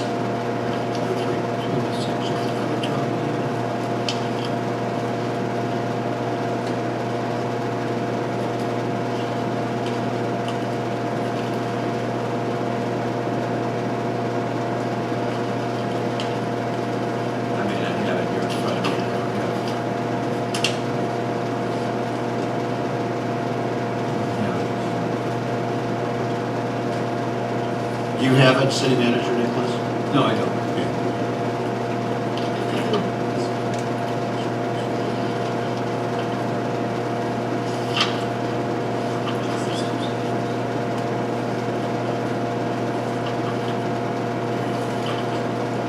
Well, I believe it's in 33.04 and 33.05 in the background material. I don't have a laptop, so city attorney's looking. I see it, I'm sorry. It's there as I suggested. Okay. Does it answer your question, Carol? It does. Yeah, I okay. see it now, I'm sorry. Any further discussion? Alderman McAdams. Can we make a motion to rescind that portion of the ordinance, I'd be happy to vote yes, but that's the one sticking point that I have. What sticking point is that? That it changes that diminishes the role of the clerk in that specific spot. So I was wondering if we could have a motion to remove that specific part of the ordinance. Yes. With board approval, you could approve it with that amendment if that's the desire of the board by its vote of its majority. Thank you. I'd like to make a motion that we remove that portion of the. The motion has been made by If I Alderman. may, Scott, let's be very clear on what you're trying to change, if I may. So, correct me if I'm wrong, I believe you're asking to leave it as city clerk and not to change it to city manager. Correct. And that's the amendment you're offering. Yes, correct. Thank you. So you are moving to amend the ordinance to, in that particular section, 33.05, 4 and 5, that we remove the wordage executive assistant to read city clerk. That is correct. Thank you. We have a motion, do we have a second? Second. It's been moved and seconded. Moved by Alderman McAdams, seconded by Alderman Morris, that we amend this motion to replace the words executive assistant with the words city clerk in 3304 and 3305 of this. And Mayor, I think it also would refer to replacing, change the city manager back to city clerk as well. Is what was, I believe was intended in what is in section 3.04 and 3.05. That's correct. That's what I was going to say, does not say executive assistant. Okay, the city manager. We clear that? Thank you. So we're asking to amend this motion. Any further discussion? Roll call. Fagan, No. McAdams. Yes. Verbic, No. Favor, No. Morris, Yes. Fanouken, No.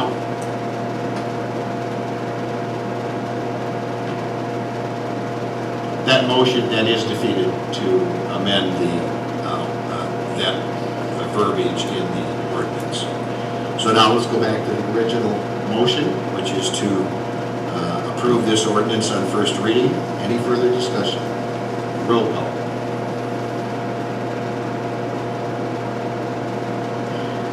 Verbic, Yes. Favor, Yes. Morris, No. Fanouken, Yes. Fagan, Yes. McAdams. No. Mayor Smith. Yes. Excuse me. Yes. 5 aye, 2 nay.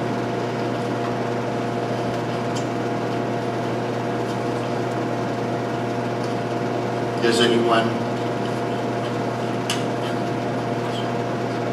want to move to waive second reading? It appears that we would not do that.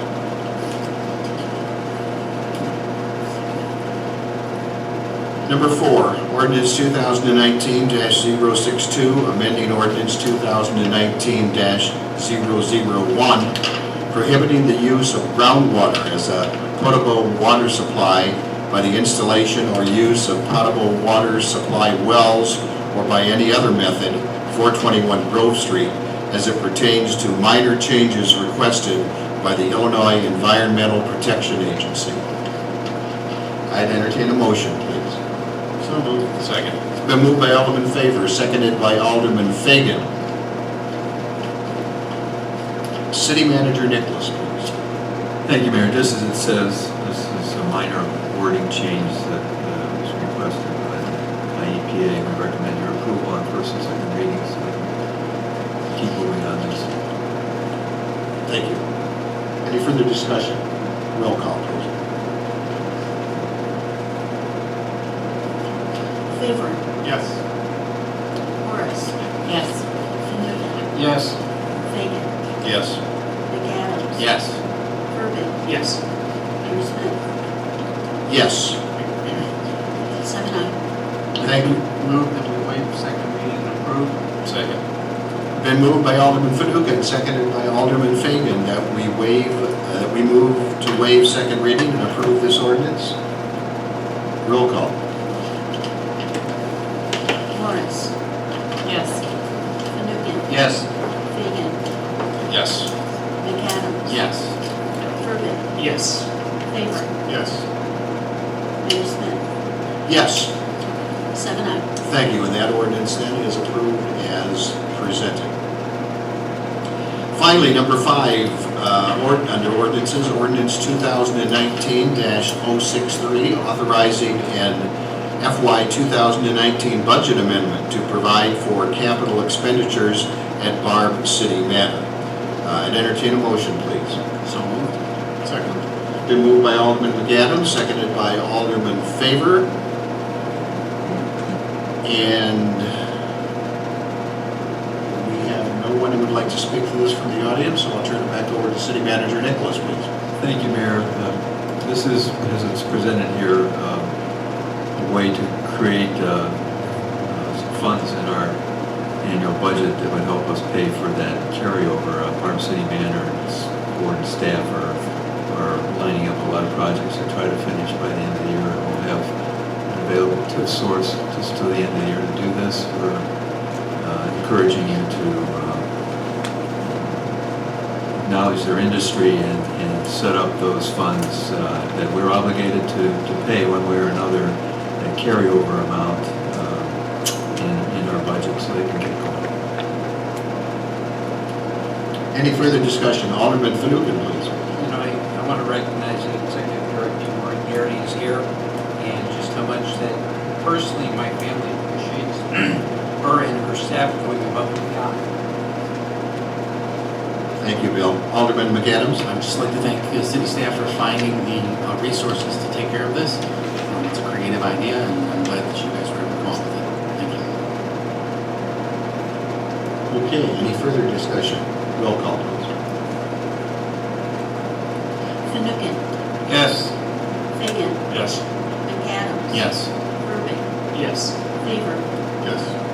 Morris. Yes. Peter Smith. Yes. 7-0. I'd like to move that we waive second reading and approve. Second. Been moved by Alderman Fanouken, seconded by Alderman Fagan, that we waive second reading and approve this ordinance. Any further discussion? Roll call, please. Fagan. Yes. McAdams. Yes. Burbidge. Yes. Favor. Yes. Morris. Yes. Fanouken. Yes. Peter Smith. Yes. 7-0. And that ordinance then does pass as presented. For those of you again who have been here and have been following our meeting tonight, we did move those ordinances up into the agenda so that those who would like to speak to it, and there were quite a few, were able to. So we'll go back now, and we're now at I, considerations. However, before we get to that, I would like to indicate that I believe a few folks from Altrusa are here. Is that correct? Raise your hands if you're here representing Altrusa. You're just a little bit late. We took care of this about, what was it, 6:15 or something like that. I'm going to simply give a synopsis of what we did, and then one of you would like to come up and get the proclamation that I have in fact signed, and everybody gave you a standing ovation while you were not here. So Sue, would you like to say something or not? I just would like to apologize to all of you. I thought this meeting started at 7, so I thought we were on time. It was entirely my fault, and I apologize. Okay. Well, I'm sure that's the first mistake you've made today. Let me read this again. I, Jerry Smith, Mayor of the City of DeKalb, do hereby congratulate DeKalb Sycamore Altrusa on the 20th anniversary of the Community Spelling Bee, and commend the members of of Altrusa for their steadfast volunteer work to assist the citizens of DeKalb County with the needs of the community, and look forward to many more years of such volunteerism in the future. Again, we did indicate that the spelling bee is to be held on October 15th this year, celebrating the 20th anniversary of that spelling bee. And I would like to present this PROCLAMATION,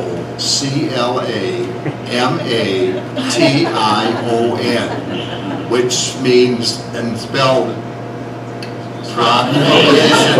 So if you come up, I'd like to present this to you, please. Jerry, could you use that in a sentence also?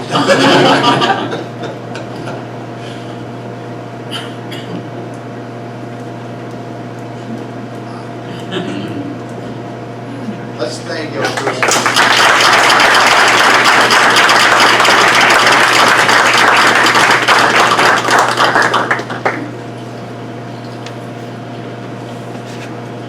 Once in a while, we have to have a little fun, right? Okay. Now, let's move on then. Now we are at item I on the agenda, considerations. And we have a consideration of the additional transit service to the Elburn train station, new Route 12. And I'd like City Manager Bill Nicholas to speak to this item, please. Thank you, Mayor. People, new residents, old residents are asking you, asking me from time to time, when are we going to get that train service to the city of DeKalb? Well, it's only $60 million away from us. The county would have to be part of the metro system, we have to have a common tax, we have a lot of people live in this county compared to the counties to the east, so we'd all be paying a mortgage to get that to happen. But it is possible to, I guess the next best thing right now, at least within our reach, is to use some of our transit money on a pilot. And I want to thank Marcus Cox for helping us get to this point tonight. Because what we're looking to do here is to expand a shuttle service that already exists. It's being provided by Transdev Services on a limited basis, and it's occurring only on Friday and Sunday afternoons, and then I use in full session. It provides a way for people to get out of town and come back to campus. What we're proposing is a fixed route service that would continue to be operated by Transdev. It would be operating 7 days a week, not every hour on the hour or 5 times on the hour, but with the, as you can see in my background, with what would be charged for the riders, there's no way we get to the additional cost, but again, we have some reserves, and this will hopefully establish interest, and then maybe we can look for some other grant support. So it's, in our mind, at the staff level, a good gambit, and we recommend to approve it. And I know Bessie Chronopoulos, did you want to speak to this item? The other one? Okay, very good. All right, yeah, this is something, as you say, it's a pilot project, and something that we certainly have talked about, and I commend our transit manager, Marcus Cox, back here. Marcus, would you like to say anything to this, or? You're good? Okay. We have a lot of maps, and I just think it's going to be something that, again, we're going to have to tweak it a little bit as we go along, but I like the idea. Any further discussion? Just, I'd like to say, this idea has been kicked around for probably close to a decade about how can we make this happen. And see that it's finally coming to fruition is very gratifying. I sit on, as one of the city reps on the DeKalb Sycamore Area Transportation Committee. We've talked about this for so long. To finally make it happen is really great. I think the entire consolidation of the Husky Line and the Transvac and the work of transit manager Marcus Cox is, again, just another one of those bright spots of some of the momentum that we have here in the city. Yes, Alderman Favor. Sir, do we have an idea of the ridership out to Elburn and then what the anticipated ridership is going to be to the industrial parks? Yeah, so if I can give you a little bit of background right now. When NIU is in full session and we're operating on the Friday and Sunday afternoon schedules that City Manager Nicholas referred to, between the Friday and afternoon routes, which are 4 on Friday and 3 on Sunday, we get probably about 60 rides total between those 7 trips. In the 11 years that I've been involved in transit here in the city, this is the #1 question I've received. However, we don't anticipate this going to be a complete, massive success out of the gate. But when you're looking at fixed route service to anywhere, whether it's this route or the Route 19 to Park 88, 9 to 12 riders per hour is a good gauge in terms of just a universal way to say, okay, yes, this route is sustainable and working in the way that we anticipated. So I think that'll be the way that we'll monitor both this route and the Route 19, and kind of try to say, okay, is this going to be the best way to move forward, or is there a kind of adjustment that we need to make in order to tweak the system to meet that projected success rate? And then, I think calculating the going forward, we're going to pay half with NIU, but with 35% of the increase, is that correct? So we're going to provide a majority of the service with our Illinois DOPE grant. That's going to be our main contributor. Our IGA with NIU for the transit system will also provide some of the local match as well. So between DOPE and NIU, that will be the main portion of how the service will be funded. Is it looked like in the back of it was split, but I didn't know if that split is 50-50 with NIU or... Okay. For the Route 19, that will be 65% of the DOPE, and then NIU and FTA 5307 will cover the remaining percentage of the cost. Thank you. You're welcome. Alderman Fanouken. Marcus, since we've had some other discussions of recent about DOPE, why don't you explain what that is in your terminology? Sorry, I get carried away in acronyms. DOPE is the Downstate Operating Assistance Program, which is provided by the Illinois Department of Transportation through the state. And Illinois is probably the #1 contributor to public transportation in the nation. Most states get nowhere near the amount of funding that the state of Illinois gets, and we get approximately $5 million annually just from the state in order to provide public transportation within our region. When I first heard that term, Bill, I didn't know if they were looking at me or not, So, yeah, I appreciate that. It's again, just, the anachronism that we use here, just all the time, so, okay. Any other comments? Alderman Morris. I just want to add that I had a private business owner reach out to me this past week and specifically ask if someone might be willing to sell a bus or something to basically run this same line. So I think there's a great deal of interest. Good, thank you. Okay, it's been, I guess you need approval on this bill or not? Yes. Yeah, it's been, I entertain a motion that we approve this consideration, please. So moved. Second. It's been moved by Alderman McAdams, seconded by Alderman Fanouken. Any further discussion? Roll call, please. McAdams. Yes. Burbidge. Yes. Favor. Yes. Morris. Yes. Fanouken. Yes. Fagan. Yes. Mayor Smith. Yes. 7-0. That consideration passes. Now we have another consideration, and that is for additional transit service. This is the Route 19, which was alluded to the major employers in the South Industrial Parks. And City Manager Nicholas, before you speak to this item, I know we have one person from the audience, our former Mayor Bessie Chronopoulos, who would like to speak to this. Bessie? This transportation has been a part of my being almost as long as I've been here in DeKalb, and as Alderman Fanouken, who was kind enough to spend some time with me today, because I know of his background in the transportation business involving the Husky Line.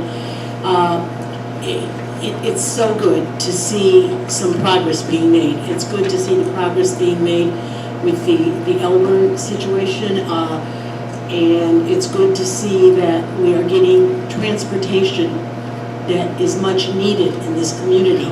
Marcus has done an outstanding job. I know I've pestered him with all sorts of questions too, and I've stayed in close touch with, over the last couple of years, with the EDC, who's been talking about this particular subject.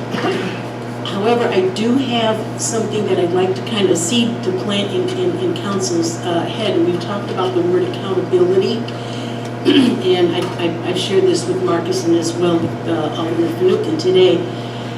We need to be very careful about the financials, about this overall picture of transportation, as well as how well served the public is in various points.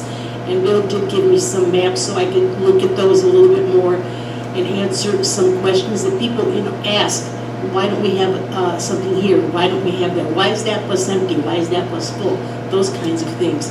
But we need to have within the system some way of checking up on and making sure that the ridership is there. How can we hold the accountability? And the state, I'm glad that the state is doing what it's doing, but I don't completely trust the state of Illinois yet. What happens if those funds run out? Are we thinking 2 years ahead, 5 years ahead, 10 years ahead? Those are the kinds of things that I think we need to be careful of. And the other component of it, and one of the main reasons I wanted to talk to Alderman Fanouken, was the roads. The buses do wear and tear, as do other large vehicles. They do pose wear and tear on the roadways. What kinds of monies are we setting aside to make sure that that is taken care of in the future? So that's just some words of caution from the old lady, so. Thank you. This old man heard you, Bessie, so thank you. Okay. Alderman, or City Manager Nicholas, you wanted to speak to this item. Right, thanks. So we have a couple of items on the agenda tonight to deal with roads, and we'll get to those in a few minutes. This particular route has been, as it was mentioned, has been a matter of discussion for a number of years here.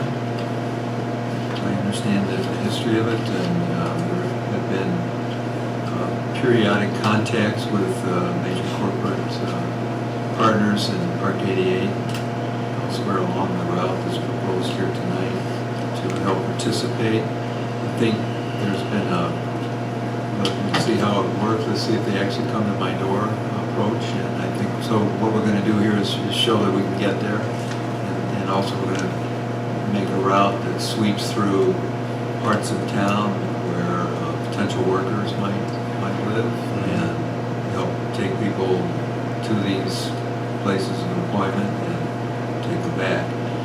So again, it's a pilot. Transit in Illinois is heavily subsidized, as Marcus said, and this isn't going to pay for itself unless some angel investor says, here's a couple $1 million, run it for 5 or 10 years, and neither will the Route 12. But the point is, we're talking about trying to connect people to jobs. We're not growing jobs as much as we'd like. There's an opportunity. And so, again, it's a year pilot. We'll see where we are, and we'll evaluate it when we're done. If we feel that it's something that we can't afford on our own, then we don't do it.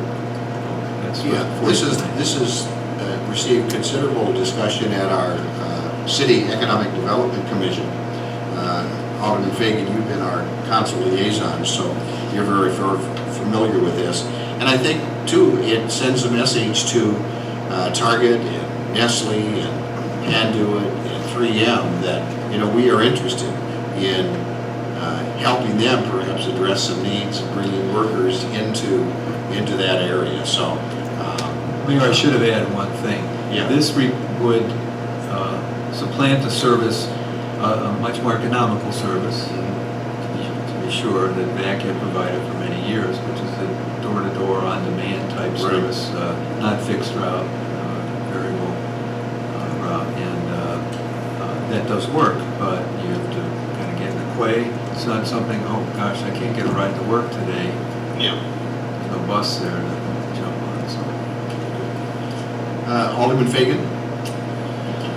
I just want to say thank you very much for this. I mean, I drive, like I've said over and over again when I'm up here, I drive that route going across Fairview and I see people on bikes and walking, and we really do need this. And of course, I was in discussion with you with the warehouse, the businesses out there.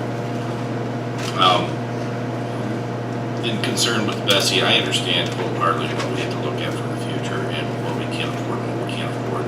Like you said, this is a pilot program. It will be adjusted, be tweaked. We can't afford it, then we're gonna have to make an adjustment. And it's gonna be hard. But then again, will somebody else step up to the plate? The discussions that we had with these businesses out here is, you know what, you need employees brought out. Okay, we can't afford to do it all. So they have to step up to the plate to get these people out there also. So that's what we're working on, and like I said, it's a pilot program. As long as we got this money from the state, I don't trust the state any more than you trust the state. I understand that. But like I said, if we don't put our foot forward on this, and that'll where we're gonna start, so. Thank you. Alderman McCandless. Wanted to answer the one concern that we had about measuring ridership. In 2017, I suffered a stroke and I was unable to work. And at NIU, they had offered a one-day, $10 an hour job to sit on the buses and to manually take the ridership numbers. And so I took that position for one day, and I think that worked out very well for them. And I'd like to see us continue that same sort of ridership member checking to make sure that the ridership is matching what the services we provide. Thank you, Alderman McAdams. Any other comments? We're going to need a motion to approve this resolution consideration as we did with the Auburn scenario. So moved. Seconded. It's been moved by Alderman Fanouken, seconded by Alderman McAdams. Any further discussion on this consideration? Roll call. Verbic. Yes. Favor. Yes. Morris. Yes. Fanouken. Yes. Fagan. Yes. McAdams. Yes. Mayor Smith. Yes. 7 ayes. Finally tonight on the agenda is item J, resolutions, and we'll start with number 1, resolution 2019-137, authorizing the city manager to enter into a professional service agreement with Wills Burke Kelsey Associates Limited for the completion of a corridor study for Peace Road between Illinois Route 38 and Gurler Road in an amount not to exceed $330,000. I'd entertain a motion, please.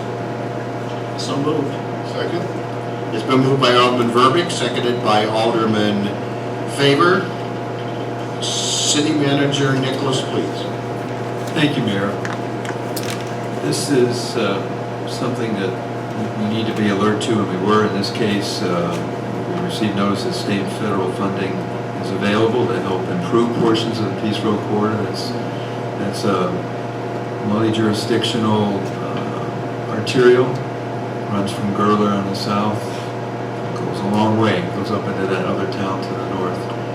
And it costs a lot of money to upgrade a road, and particularly a two-lane section is getting, for much of it, until you get up above the bridge that goes over the railroad track.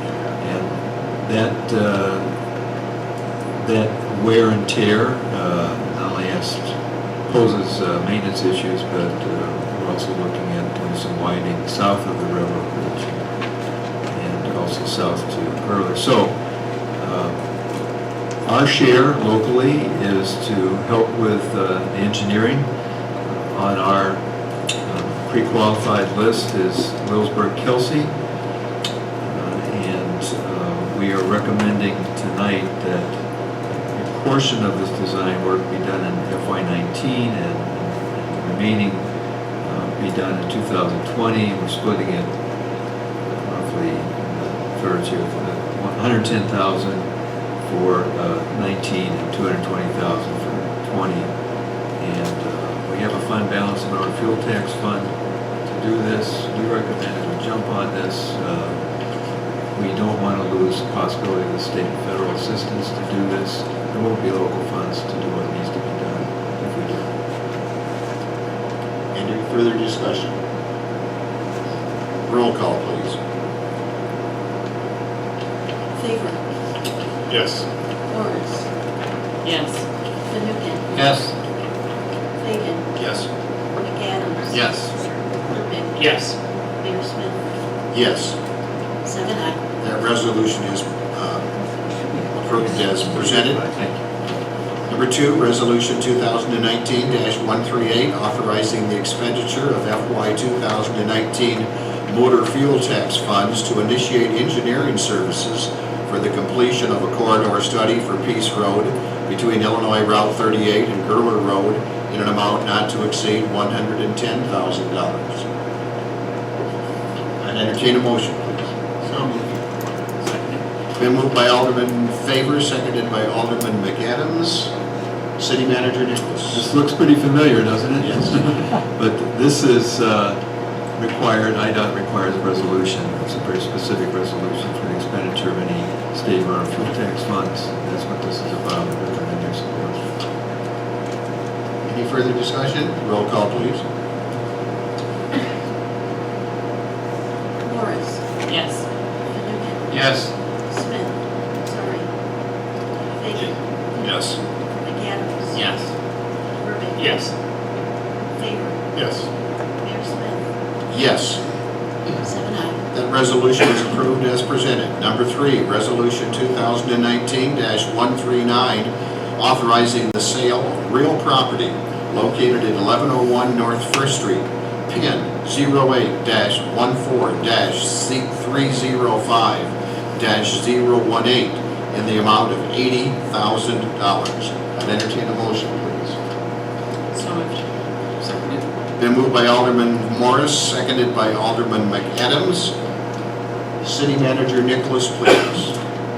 Thank you, Mayor. One of the listing agreements that was entered with Miller Real Estate on August 15th, with council's support, dealt with our parcel at First and Hillcrest, the former, I believe, was a Marathon Station, which is right now closed, and there has been some mitigation of the leak from the tank farm that was on that site, which is on the southwest corner, I would say. Not expecting this, but we did get interest from a company, a family-owned company that takes distressed properties like this, particularly food fuel stations, and depending on the conditions, in this case, we have a roadmap, if we were to continue to own this, to get to full mitigation. It's our property right now. They're aware of what the issues are. They looked at all the documentation that we have. They've still made an offer of $80,000 for this parcel. I think they intend to reopen, and I don't think that that's exactly what they intend to do. I should note that obviously had the city attorney look at this. The interested purchaser, as I said, is aware of the involvement of IEPA. State Fire Marshal is another state agency that gets involved, and what the remaining mitigation responsibilities are, and is fully prepared to take them on. Does that mean if at some later point there's a suit that we won't be named? No, there's never any guarantee of that, but we feel comfortable in transferring the property at this time. And Mayor, going forward, we're not approving a contract, the city's not approving a contract here tonight, we're just approving for us to go forward because of the uniqueness of the EPA involvement. We're going to need to formalize some contract language that addresses that and the buyer's willingness to pursue and continue that process, and kind of also, as is where it is with all faults, that language as well. So this resolution, if approved tonight, would be the first step in that process. Right, yeah, we have to come back with a formal contract with all the appropriate terms and for everybody to see. In this case, we've also gone to closing on 2 properties.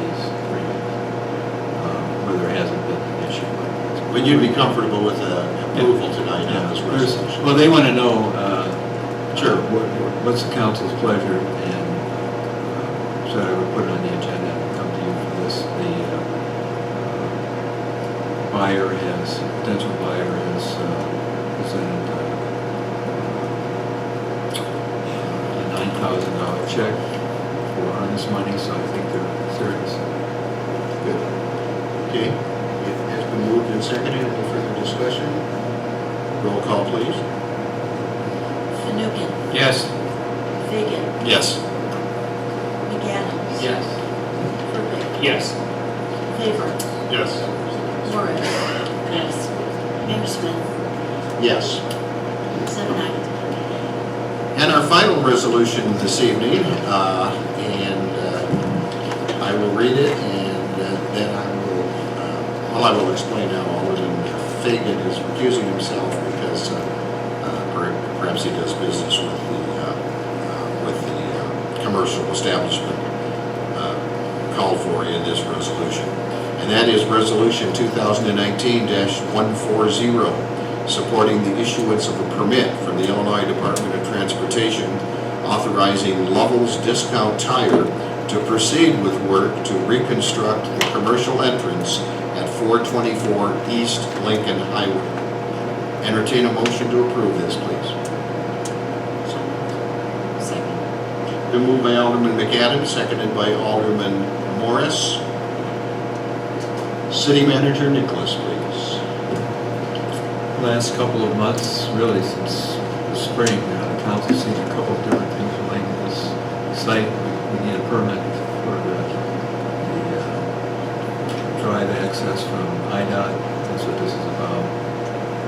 Recommend your support.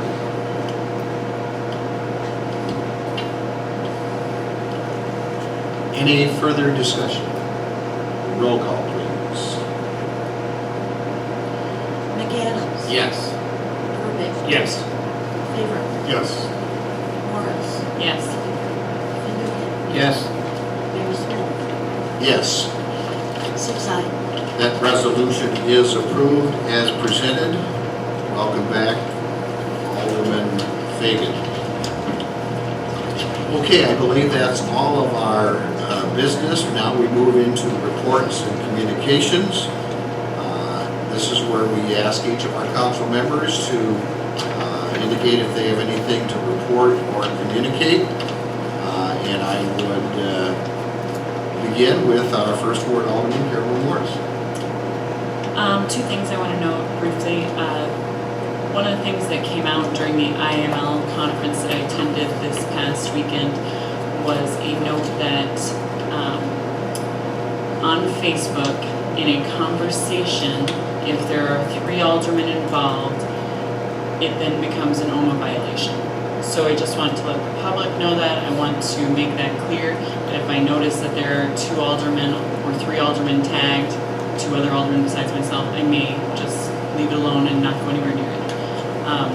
So just for the safety of the council and stuff. So also, originally I was not going to be able to attend this meeting, and I wanted to try to attend remotely because I was absolutely obligated to be in another state.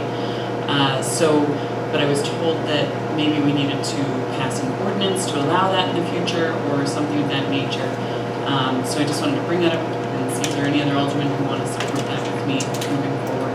Yeah, I believe we would have to pass an ordinance, and secondly, I think that with the equipment that we have in this building right now, it would probably be difficult. So I've asked City Manager Nicholas and our IT department, as we move forward with our move to sessions at the library, that we have the capability so that if in fact this council feels that we should allow a city council alderman to take part in the conversation in an official way remotely, that we would be able to do that. It is something that we may want to discuss. But yes, so I appreciate you bringing that up, Alderman Morris. Yep. City Manager I was Nicholas. just going to say, the Park District last week and the board approved the IGA. Oh, really? So we can start now with still sensitivity for the tenants who are still in the building and they're in the building, looking at that. But one other piece, as you mentioned, Mayor, is the televising of the meetings at the library. So we'll be working up a budget for the council's review. Some of this is going to be part of just upgrades that we had referenced 5 months ago now. At the Daring building, there's new carpets and paint, some upgrades to the bathrooms. And some of it's going to be totally up to you. You have to have options to have good discussion and make decisions. So we'll present those as soon as we have a chance to work them up for you. Good, thank you. Carolyn, anything else? That's all. Okay. Second Ward Alderman, Bill Finucane. Tomorrow evening at 5 o'clock at the King Commons is the annual Unity Walk, and everybody's invited to participate in that. Thank you. Alderman Fagan. This will be my last city council meeting. It will not be my last day as a councilman. My letter will be given to the mayor for resignation for September 26th. The reason for this is I'm moving on the 4th Ward, but I am staying in DeKalb. I appreciate the opportunity to serve and also support the citizens of DeKalb. I'd also like to thank my fellow council people who are working with each other as well as we have. I've always said, and also the employees of the city of DeKalb, I've always said that we've had the best city services in any municipality in the area. I'm sure the mayor will appoint a successor to this position that will serve. Thank you. Pat, upon receiving your official resignation letter, I will accept it. But tonight I want to publicly thank you for your service to the city. You've been a lieutenant for me and some of the things over the past 2.5 years. We were both elected at the same time. And you've been an excellent alderman representing the 4th Ward. Over the next several weeks, I will be accepting suggestions on appointing a 4th Ward alderman to fill out the unexpired term of Pat Fagan through April 2021. I'd invite interested citizens to contact me. I will have some deadline dates that I will be announcing soon through our city website and through area media outlets. Thank you, Pat. Alderman McAdams, 5th Ward. I want to echo the mayor's sentiment and thank Alderman Fagan for his service. He was particularly helpful to me when I came on the city council. Met with me and answered my questions and gave me good direction. I also had the pleasure of attending the IML conference this weekend.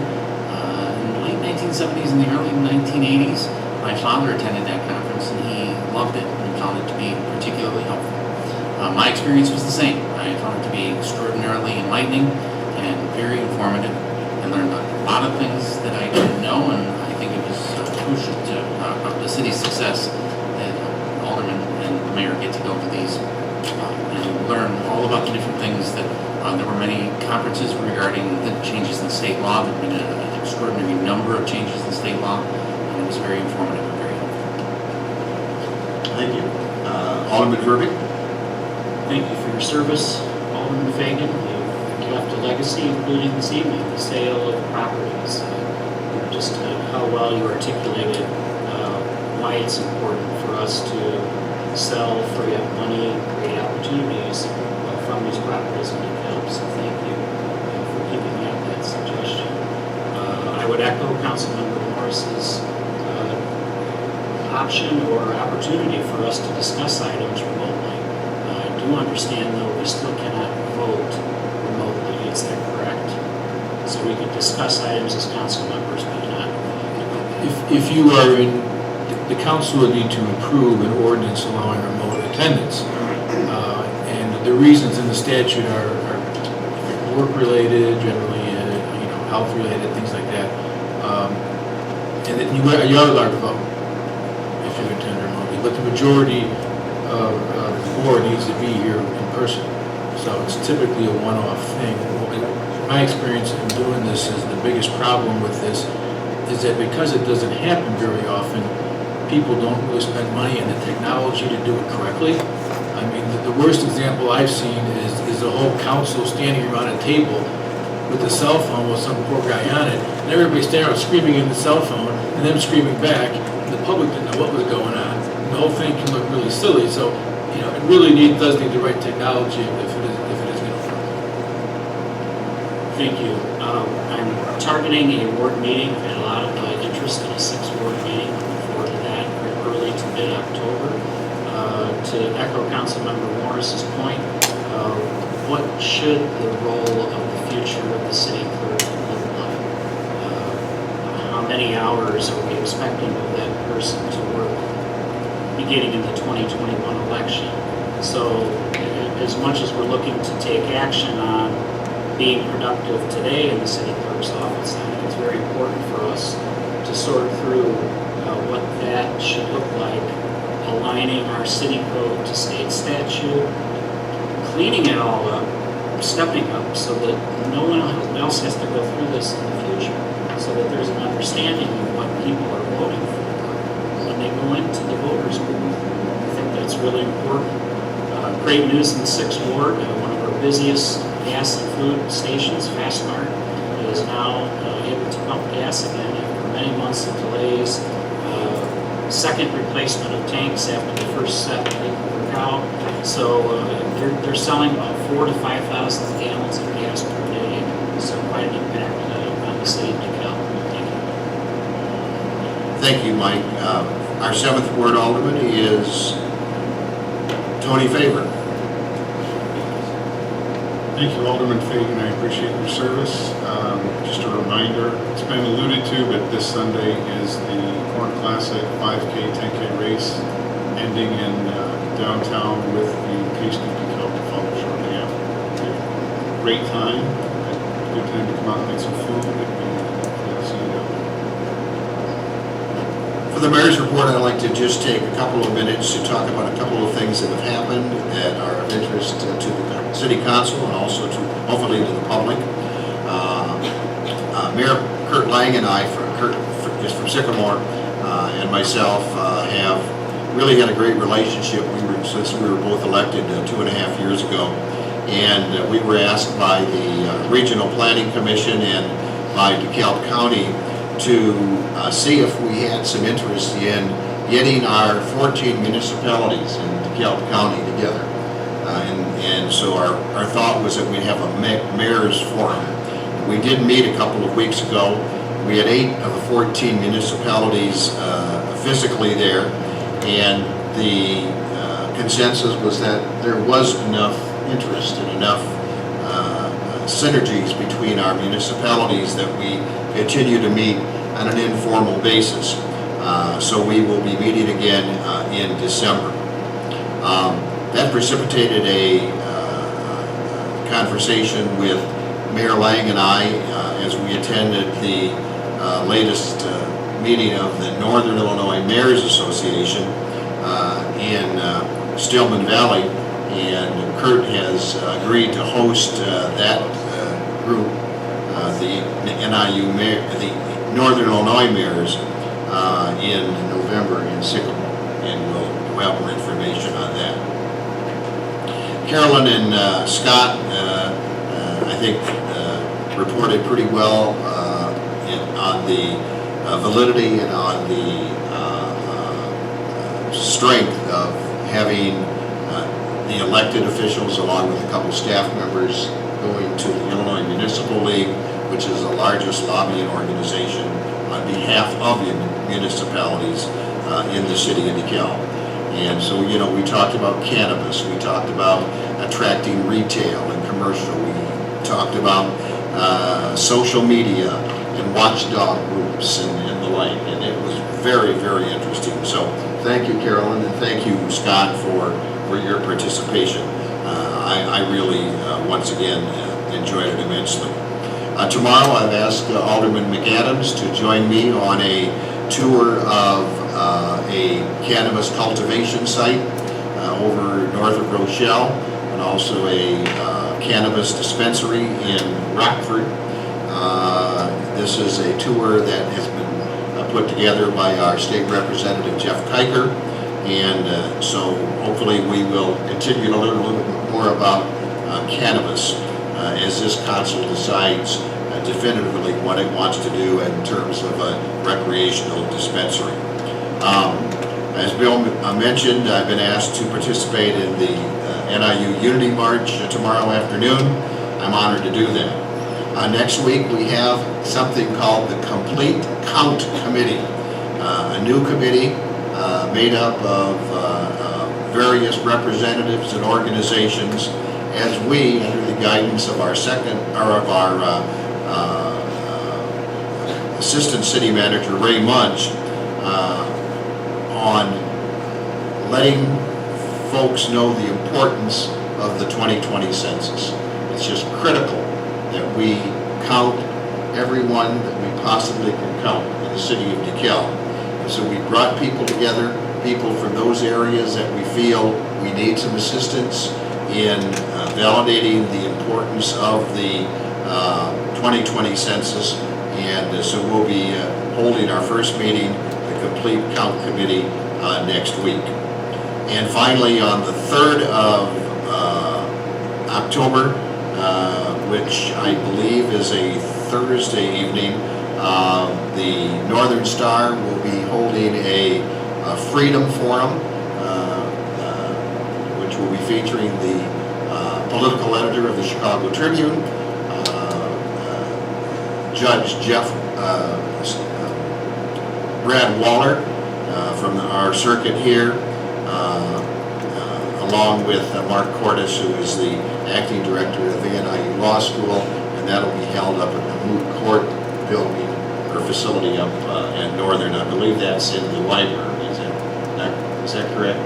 Is that where that Moot Court is? It's in the old library. The old library. yes, Swin right. Parsons. The Swin Parsons Library, right. So that's the Northern Star Freedom Forum. I beg your pardon? One that was the library when you went to school. That's right, it was the library when I went to school, that is correct, Bill.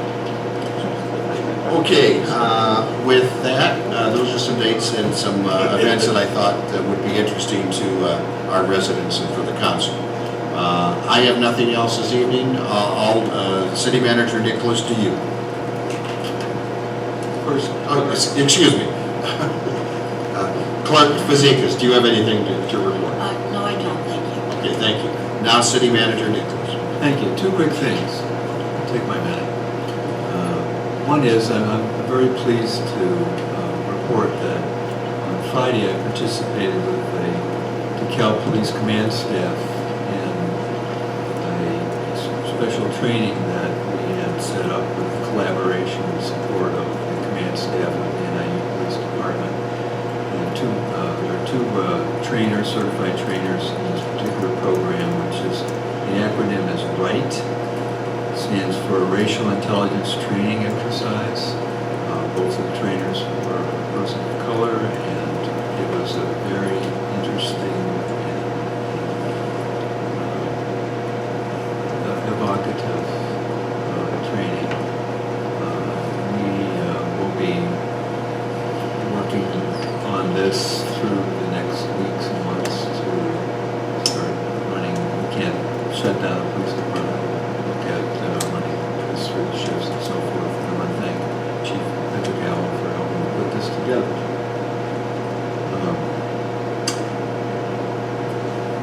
One other thing, I guess, just for the record, on Monday, the movers come to my house in Sycamore. I'll be out of a house for three days or so.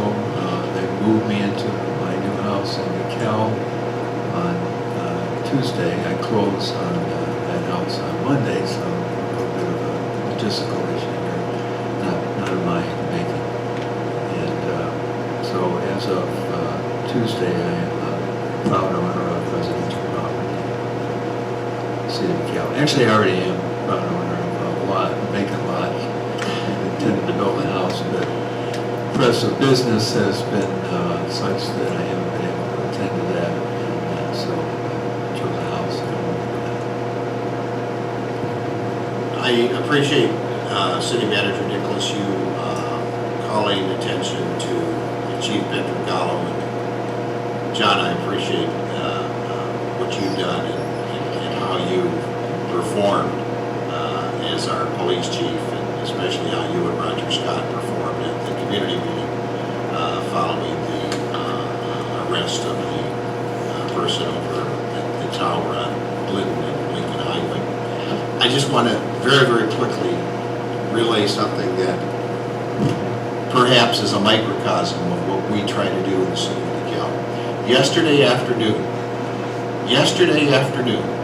I have just returned from the IML conference. I'm sitting in my home going over some of this stuff that we talked about tonight. I got an email from a woman who lives on Lewis Street who noticed that some wires were hanging. Apparently these were wires that MetroNet had been working on last Friday. And she politely let me know in the email, which I think was sent about 3 o'clock, something like that, that she had called the city late Friday afternoon and had received no response, but she was concerned. I responded to her immediately, but I also copied Andy Rye, Ryan Favor, Bill Nicholas. Who else did I think? Katie Neary, who is our representative from Lakeshore Recycling, because apparently they were involved when one of their trucks backed up and pulled that wire down even further. So she was concerned. Within an hour,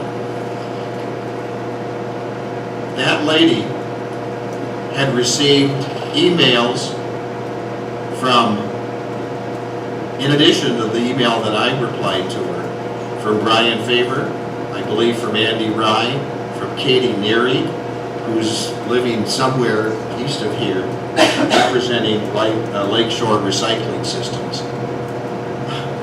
I mean, it impressed me, and I know it impressed her. I've received a couple of emails from her. We're in the process, Andy, I guess, of taking care of that now. And I want to thank staff members. I want to thank the folks who work for us. And that is, again, it doesn't always happen that quickly. But on a Sunday afternoon, it's raining cats and dogs outside. And I'm looking and saying, wow, look how our staff is responding. I mean, it meant a lot to me. So thank you all. Thank you to our staff for what you try to do each and every day for the citizens of the city of DeKalb. We have no executive session tonight. I'd entertain a motion to adjourn this meeting of the DeKalb City Council. I'd like to make that motion. Second. It's been moved by Alderman Fagan, their last motion is, right? Seconded by Alderman Favor that we adjourn this meeting. Any discussion? All in favor say aye. Aye. Opposed? We are adjourned. Thank you very much.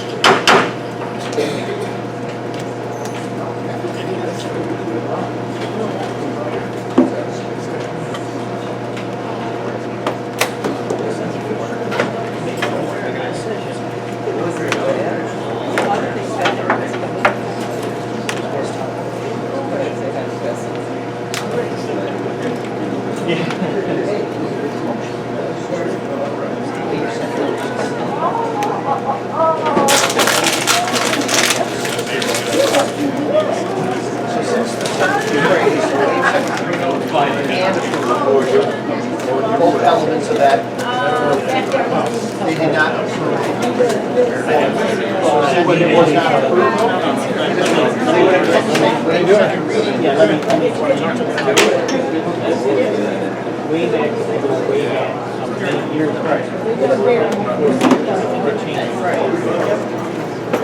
right.